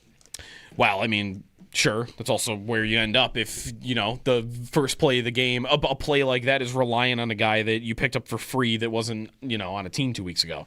Yeah, that's a good point. Like, if you had a reliable, great player at that position, then you probably would have scored a touchdown immediately. It's a great throw by Josh Allen. How it goes. Yeah. But they are, we'll see what their pass game looks like today. I don't know how much they're going to need it. But a couple weeks in a row, Dawson Knox and the tight ends. Yes. Kincaid is definitely going to be playing on a pitch count, I think, for the rest of the regular season. I'd be surprised if he wasn't. He kind of already was when he was healthy. Yep. So if Knox can give you a little bit and Kincaid can be a guy that's coming in on obvious passing situations and being a weapon for you, all right. I think the receiver point, it's frustrating because I think it holds them back from being a perfect offense. Agreed. But I don't think with the state of the AFC being what it is right now that you have to be a perfect offense. Yeah. I think it's very, very clear the Bills have limitations in their passing game. But if you can give me just enough from the running backs and the tight ends, and I don't have any super team around me that threatens, then I think that can be enough. I think it really – I think you're going to need, though, either a Knox or a Ty Johnson every game. Somebody like that's got to give you 4 or 5 catches. They are getting number 1 receiver production from their tight end room. From the tight end room. Yes. Yeah. On the overall. Yeah. Yeah, even Kincaid in the couple of games since he's come back. 7 catches for 75 yards in 2 games, and he's not even playing a lot of the snaps. Yep. He's really the guy. I think Knox, what he's done is nice the last 2 games. It's not somebody on a game-to-game basis I would count on in your pass game. Yeah. It's Kincaid. Kincaid was having a breakout year. If he could just play all the snaps and had the body to be able to do that, then he would be having a breakout year. He's as efficient a player in the league on a per route basis. But if I'm only getting him on 35%, 31%. Yeah, if I'm only getting him on 15 to 20 routes a game. Yeah, it's tough. He still makes an impact for you. I think the goal should just be to get him as healthy as possible for the playoffs. And keep him as healthy as possible. Right, honestly, unless the game's getting in trouble. If the game's in trouble, then obviously I'd want to see him out there today. Yeah, all bets are off. I could go the whole game not seeing Dalton Kincaid today and be okay. In the name of, I just want this dude as healthy as possible come playoff time. Yeah. And hopefully you would think today's a day where you wouldn't really need him. I've got him in a couple of fantasy leagues, including one against you. Okay, you need him. Including one against you. I did not make that point knowing that I'm playing against him with you in fantasy. Right. Yeah, okay. Sure. It's risky. We played you're the guy starting a tight end that plays 30% of the snaps. Well, what I did is I messed up and because I had A.J. Barner as my other tight end, and so I was going to kind of slow play it, and then I forgot that he played on Thursday. So that's... Listen, if you forgot that there's a Thursday night game... I didn't forget there's a Thursday night game. In the year 2025, you don't deserve to win a fantasy championship. Here we go. You already don't deserve it. Here we go. We play in 2... You forgot that one of your guys played on Thursday? 2 semifinal What is this, games. 2015? 2 semifinal games we got today. You and I. Yeah, we do. 2 different leagues, 2 semis. You don't have Kincaid in both of them, do you? No, just our Paul Hamilton league. I don't think I have a bill in any of them. I would, today's a day that if I'm a fantasy owner, a little worried about Josh Allen. Would agree with that. Last year, it's fantasy only point, so not an Allen point. Last year in Week 16 of the fantasy semis, Allen let a lot of people down in a game against New England where, it wasn't really his fault. It's just James Cook broke off 3 giant touchdown runs. Yeah. And Allen didn't do anything. Last year, Week 16 against New England, Allen 154 yards, 1 touchdown, 1 interception, and only 30 yards rushing. He did nothing. Yeah. Didn't need to. Bills won, by running the ball. That could be today. Could be. All right, listen, 803-0550 is the number to call if you want to get connected and connect with our fans. It's powered by Verizon. Get to your local Verizon store to check out the latest deals quickly. Time now for the Barnes Firm Injury Update. Injured for help, call 1-800-8-million. Chase Lunt, Jordan Phillips, and Matt Prater all out. Mecole Hardman with a calf. He was elevated. His practice window was opened, and then he was elevated to the active roster. He is listed as questionable with a calf injury. I think he's expected to play. Defensive back Cam Lewis with a hamstring, questionable for this game as well for the Browns. Their tackle, Jack Conklin with a concussion is out. Starting corner Denzel Ward with a calf injury is out. And linebacker Sam Kamara with an elbow injury is questionable. Okay, it's time now for Tailgate Trivia, presented by TSE Buffalo. Be the first caller to correctly answer our Tailgate Trivia question, and you'll win a Bills autographed merch item courtesy of Total Sports Entertainment Enterprises Buffalo. All right, I'm going to go back to the Wayback Machine. Did you know that the Bills and Browns have played in some real stinkers, Joe? Like really bad, terrible games. Yep. There's an 8-0 Browns win back in 2007, and there's a 6-3 Browns win 2 years later in 2009. And in that game, Derek Anderson has 2 completions on 17 attempts. Yeah, like literally one of the ugliest games ever played. In that game, Marshawn Lynch led the Bills in receiving, but today's question's about which Bills receiver, in future Hall of Famer, led the Bills receiving room in that game in catches and yards. And as a hint, later that season, he would be awarded the key to the city. First correct caller wins. Call now at 716-2214-WGR. Again, at 716-221-4947. On tap next on Countdown to Kickoff, Joe and I will take a deeper look at this week's opponent, the Cleveland Browns. Next on tap is brought to you by Miller Lite, proud partner of the Buffalo Bills. It's Miller time.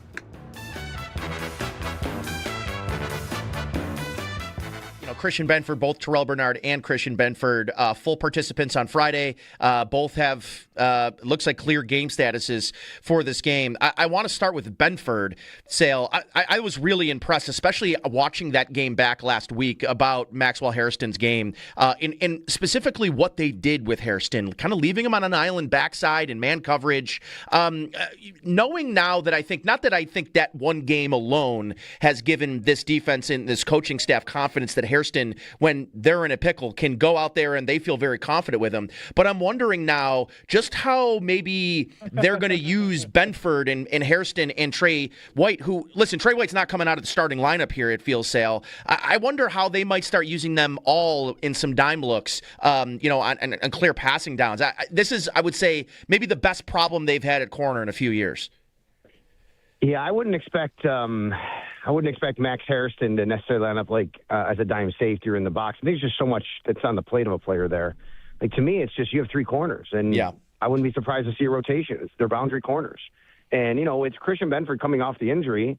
Maybe you get to a point today where you can back off him a little bit. Maybe he becomes a part of a rotation today. I'm not sure, but, maybe that's something. And obviously, you don't want to necessarily take the Browns lightly or assume anything for sure.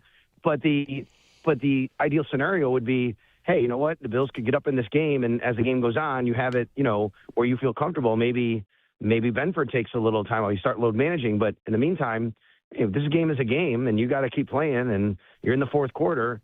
I am interested to see who's on the field opposite Christian Benford. Is it Trey White? Is it Max Hairston? Because I do like what Max Hairston's done. But I'll say this, guys, Trey White's played well. I think they really like the way he's played, especially since, early in the season, the bye week.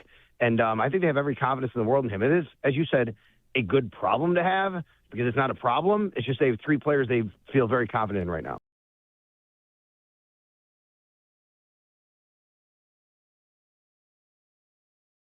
One of the guys last week I thought that wasn't as best as he had been was Shaq Thompson. And you bring up Terrell Bernard being back. That's something I'm really interested today to see what happens. I think at corner, they could go rotation, whatever. We can understand that. I think the bigger question to me is what happens at middle linebacker today.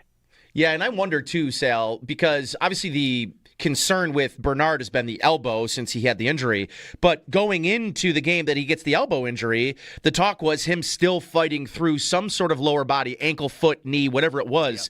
Yep. And I think when you look at Terrell Bernard, he's not the biggest linebacker, but that's not why he had been successful to start his career. It wasn't his size or wasn't his ability to be really a physical player. He is a read and react and gets there before the blockers get there kind of linebacker. And he just wasn't getting there and getting to the spot quick enough with the injury to his lower body or his leg. Do we feel like that has been figured out, and is he maybe closer to 100% in that area? Because I think if not, that's where I'm leaning on Shaq Thompson until I feel Terrell Bernard's got the foot speed that he plays with that gives him an advantage and why he's out there in the first place.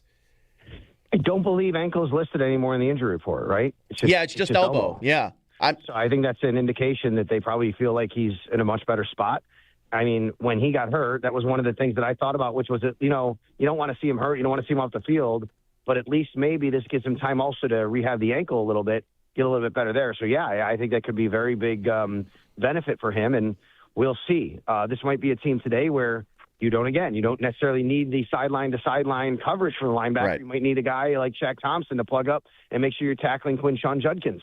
Again, this could be an issue where in a situation where the Bills mix and match Thompson and Bernard, going out through now and through the playoffs and every team they're playing.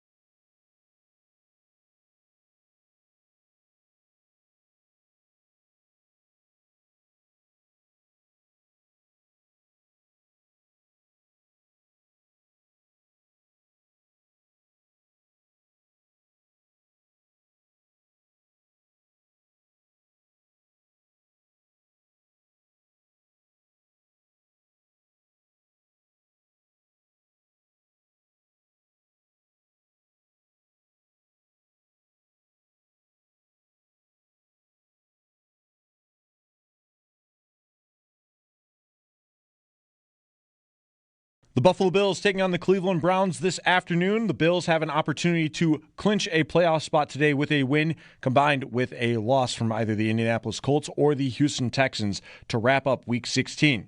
The Barnes Firm Injury Report: injured for help, call 1-800-8-million. A couple of players out for the Bills today in kicker Matt Prater and defensive tackle Jordan Phillips. The Bills also placed offensive lineman Chase Lunt on injured reserve. Two players questionable for Buffalo today: cornerback Cam Lewis and wide receiver Mecole Hardman. Hardman was activated from IR over the weekend. The Bills made two call-ups for this contest as well in kicker Michael Badgley and defensive end Andre Jones Jr. We have pregame coverage of Bills and Browns all morning leading up to the 1 o'clock kickoff from Cleveland with Chris Brown, Eric Wood, and Sal Capaccio on the call from the Northwest Bank broadcast booth right here on the Buffalo Bills radio network. Weather for today's game expected to be about 27 degrees with winds up to 20 miles per hour. No snow in the forecast. Weather brought to you by Paddock Chevrolet. Score big with new Chevys and quality pre-owned vehicles from Paddock Chevrolet. Around the NFL, scores from yesterday: the Philadelphia Eagles clinching the NFC East with a 29-18 win over the Washington Commanders. For Philly, it's the first back-to-back champions in the NFC East since 2004. Meanwhile, the Chicago Bears take down the Green Bay Packers 22-16 in overtime. Packers quarterback Jordan Love suffered a concussion in this game and did not return. Malik Willis finished the game in Love's stead. This update is brought to you by Fiegel Carr and Joyce, your border attorneys. I'm Derek Kramer for the Buffalo Bills Radio Network.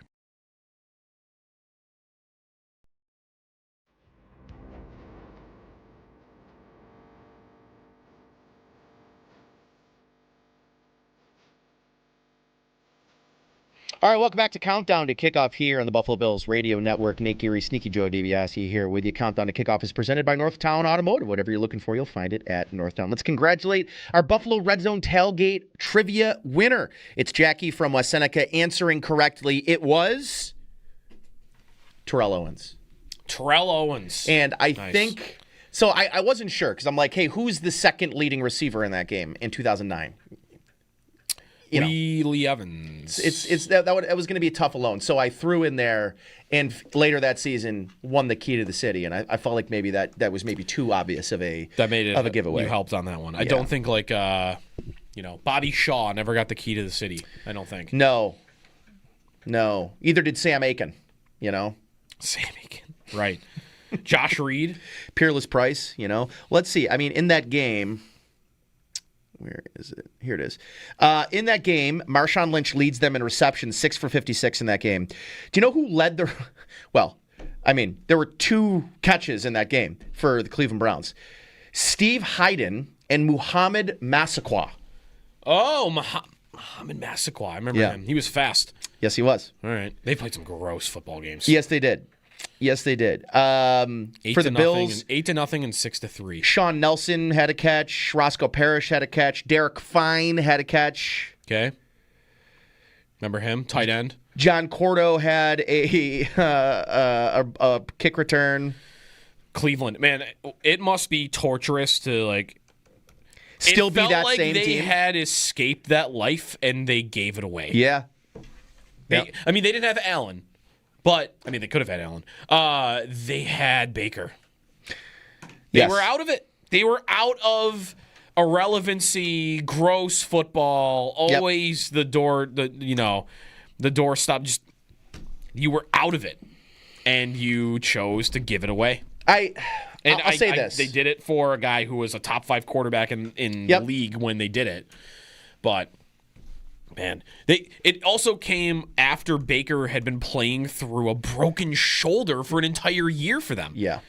Like, the dude was putting his body on the line, and you kicked him out for it. I will say, I don't think I'll ever... I know that it blew up in the Browns' faces, and they deserved it, especially after everything that went down with Watson. But... Right, if they had any morality, they would be probably in fine shape. They'd be a good team. They'd be a fine, good team. Like this, in a year like this where your division is bad, you probably are right in the thick of it. You give me a good defense like they and have, Baker Mayfield in that offense. You put Mayfield on their offense, and that's the team that you would think would win the division. I think so. In a year like this, at least. Maybe not every year, but you'd be a competitive team. I just have trouble. I have no problem with a team saying, "Hey, we do have a good quarterback, but." I want to swing for greatness. I want the best quarterback in the league if he's available. But the problem was just the circumstances around it. Yeah. Yeah. If Watson had been, Joe Burrow and he became available. Correct. Then that's worth it. Yep. But is he going to get traded? He's not going to get traded, right? Oh, I think he's getting traded. You think he is? Yeah, I think he's getting traded. I think you know me. I think everybody's getting traded. So you think he's talking about Joe, I'm done. I'm depressed. Joe, if that I don't want happens, to be here anymore. He's on a team that everybody wants to leave. Carson Palmer said it after the Super Bowl a couple years ago. Like you watch. That organization is going to make it clear to all their stars like, yeah, we didn't really care about winning, and they're going to want out like he did. So, but that if that happens, then Jamar Chase is also going to request a trade. Sure. Right. I mean, sure. Your best friend, the guy you played college football, if you see him, and if he goes to like Minnesota and he has to go play with Justin Jefferson, you know how mad Jamar Chase is going to be? He'll go to the Rams. They're the only team that can offer 4 first-round picks. That's right. And Stafford's going to ride off into the sunset of the Super Bowl, and they'll trade for Joe Burrow. That's what's going to happen. Wow. Hey, he's out of the AFC if that happens. True. Should be rooting for that. Yeah. All right, let's take a look at this week's opponent, the Cleveland Browns, on offense. It's bad. 30th in total offense, 30th in passing, 29th in rushing. On defense, very different story. 3rd in total defense, 2nd against the pass, and 14th against the run. We have in this game featured the 2 best pass defenses in the NFL by the numbers. Browns on defense are 2nd in EPA per play and 1st in defensive success rate in terms of EPA. We mentioned this earlier. Jerry Jeudy leads the league in drops with 10 and is the 2nd worst catch rate in the NFL with a 44.1% catch rate in Cleveland. Just bad. Not good.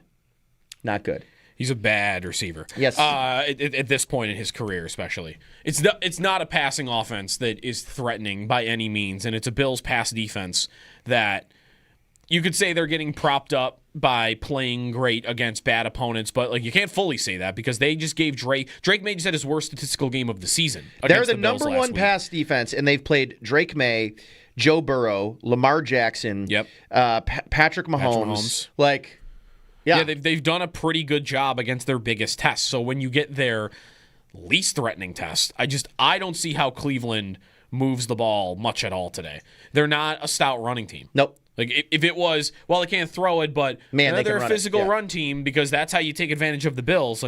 They're averaging under 4 yards a carry as a team on the season. Although Sal had the stat earlier, Judkins is I think Judkins is a great player, but to have more than 700 of your 800 rushing yards be after contact, what that tells me is your team can't block for you at all. And maybe the Bills are the one defensive line they can block, but his Ohio State running back did some work on the Bills defense last week, though. Yep.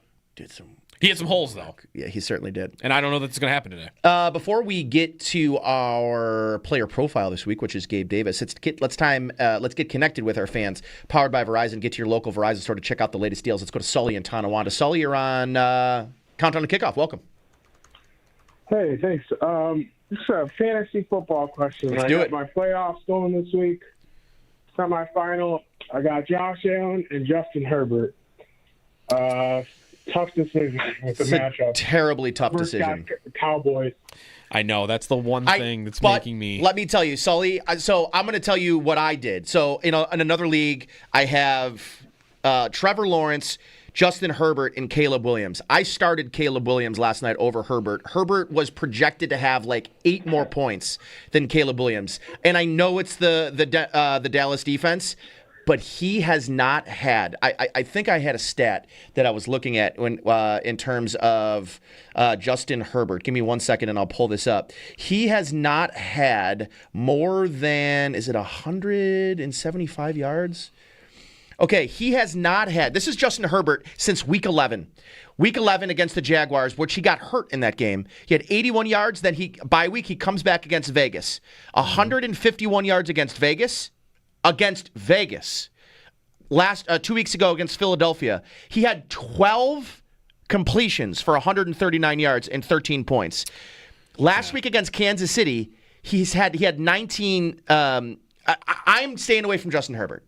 And I will take the risk of going with Josh Allen. Josh Allen's going to at least get a touchdown this week. He's going for 300 in his career. He's going to get a touchdown. But, I know it's a tougher matchup against this Cleveland defense, and that Dallas defense is juicy. But Herbert has not had 20 completions in a game since October. The defense point, though, is tough for me to overlook because he's playing a team that just made J.J. McCarthy look like a competent quarterback. Right, McCarthy just had his best game of the year against Dallas. I just looked at some of the over-unders on today. Herbert's over-under passing is 243.5. Allen's today is 205. The rushing's not too far off. The biggest difference, if you look at like the betting odds, which is what sometimes I'll do to break a tie. Yeah. Herbert might have 40 more yards on his over-under today for passing, but Allen is minus money to score a rushing touchdown, while Herbert is plus 500. Yeah. And that is where I think it's tough to ever take Allen out because he could not even have a proficient day. He could not even be that involved. Yeah. But he gets 2 tush pushes from the 1 yard line and he scores 2 rushing touchdowns and bam, there's your whole fantasy day. So I feel like you can't really go wrong. Ward. I think you can't go wrong because anybody against Dallas has been awesome all year long. Sully, I'm going Josh Allen. You got to be a bold person to bench the guy that got you here. And I think Josh Allen got you here. You weren't playing Justin Herbert a lot this season. He's a really nice fallback option to have with Josh Allen. That's a great handcuff. I think it comes down to, do you think Allen's going to score a touchdown today? I do. Rushing. I do. Okay. All right, there you go, Sully. I think I do too. I'm going to lean slightly towards Allen. All right, on tap next on Countdown to Kickoff. Joe and I are going to preview this week's quarterback matchup. Next on tap is brought to you by Miller Lite, proud partner of the Buffalo Bills. It's Miller time, but first it's time for this week's player profile. Bills receiver Gabriel Davis. You ever wonder about your Buffalo Bills, what they like, what they don't like, where they're from, where they went to school? Well, now you can find out as Belknap Heating and Cooling presents this player profile. Here's Howard Simon. Today's player profile is about someone who is not new to the Bills.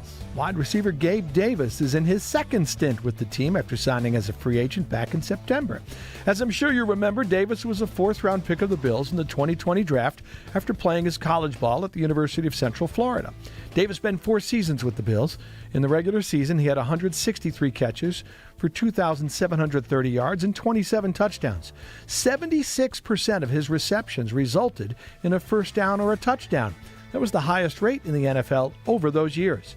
Davis rose to the occasion in the playoffs in 7 postseason games, 22 catches, 474 yards, 6 scores. He's tied with Andre Reed for the second most touchdown catches by a Bills player in the playoffs.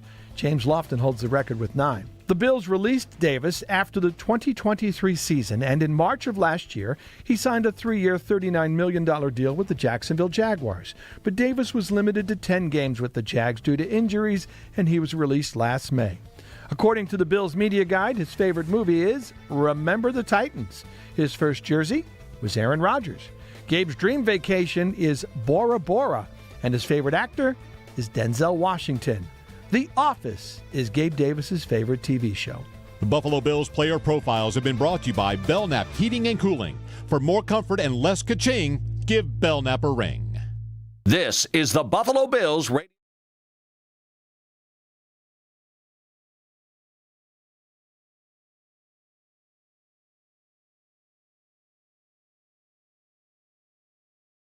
one of the guys last week I thought that wasn't as best as he had been was Shaq Thompson. And you bring up Terrell Bernard being back. That's something I'm really interested today to see what happens. Like, I think at corner, they could go rotation, whatever. We can understand that. I think the bigger question to me is what happens at middle linebacker today. Yeah, and I wonder too, Sal, because obviously the concern with Bernard has been the elbow since he had the injury. But going into the game that he gets the elbow injury, the talk was him still fighting through some sort of lower body, ankle, foot, knee, whatever it was. Yeah. And I think when you look at Terrell Bernard, he's not the biggest linebacker, but that's not why he had been successful to start his career. It wasn't his size or wasn't his ability to be really a physical player. He is a read and react and gets there before the blockers get there kind of linebacker. And he just wasn't getting there and getting to the spot quick enough with the injury to his lower body or his leg. Do we feel like that has been figured out, and is he maybe closer to 100% in that area? Because I think if not, that's where I'm leaning on Shaq Thompson until I feel Terrell Bernard's got the foot speed that he plays with that gives him an advantage and why he's out there in the first place. I don't believe ankle is listed anymore in the injury report, right? It's just elbow. Yeah. So I think that's an indication that they probably feel like he's in a much better spot. I mean, when he got hurt, that was one of the things that I thought about, which was that, you don't want to see him hurt. You don't want to see him off the field, but at least maybe this gives him time also to rehab the ankle a little bit, get a little bit better there. So, yeah, I think that could be a very big benefit for him, and we'll see. This might be a team today where you don't necessarily need the sideline-to-sideline coverage from the linebacker. Right. You might need a guy like Shaq Thompson to plug up and make sure you're tackling Quinshon Judkins. Again, this could be an issue where in a situation where the Bills mix and match Thompson and Bernard, going out through now and through the playoffs and every team they're playing.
All right, welcome back to Countdown to Kickoff. Nate Geary, Sneaky Joe DiBiase hanging out with you. Got about 4-ish minutes here before we kick things over to the roundtable. Countdown to Kickoff is presented by Northtown Automotive. Whatever you're looking for, you'll find it at Northtown. Let's preview this week's quarterback matchup. Shedeur Sanders, who we talked about a little bit in the 9 o'clock hour, Joe. 52% completion percentage, 946 yards, 5 touchdowns, 6 interceptions. He has a 6.9 yards per attempt, 13.1 yards per completion, a passer rating of 68.1, which is 46th, second to last, and a QBR of 16.9, which actually just doesn't even register in the system. So he also is not really the best athlete.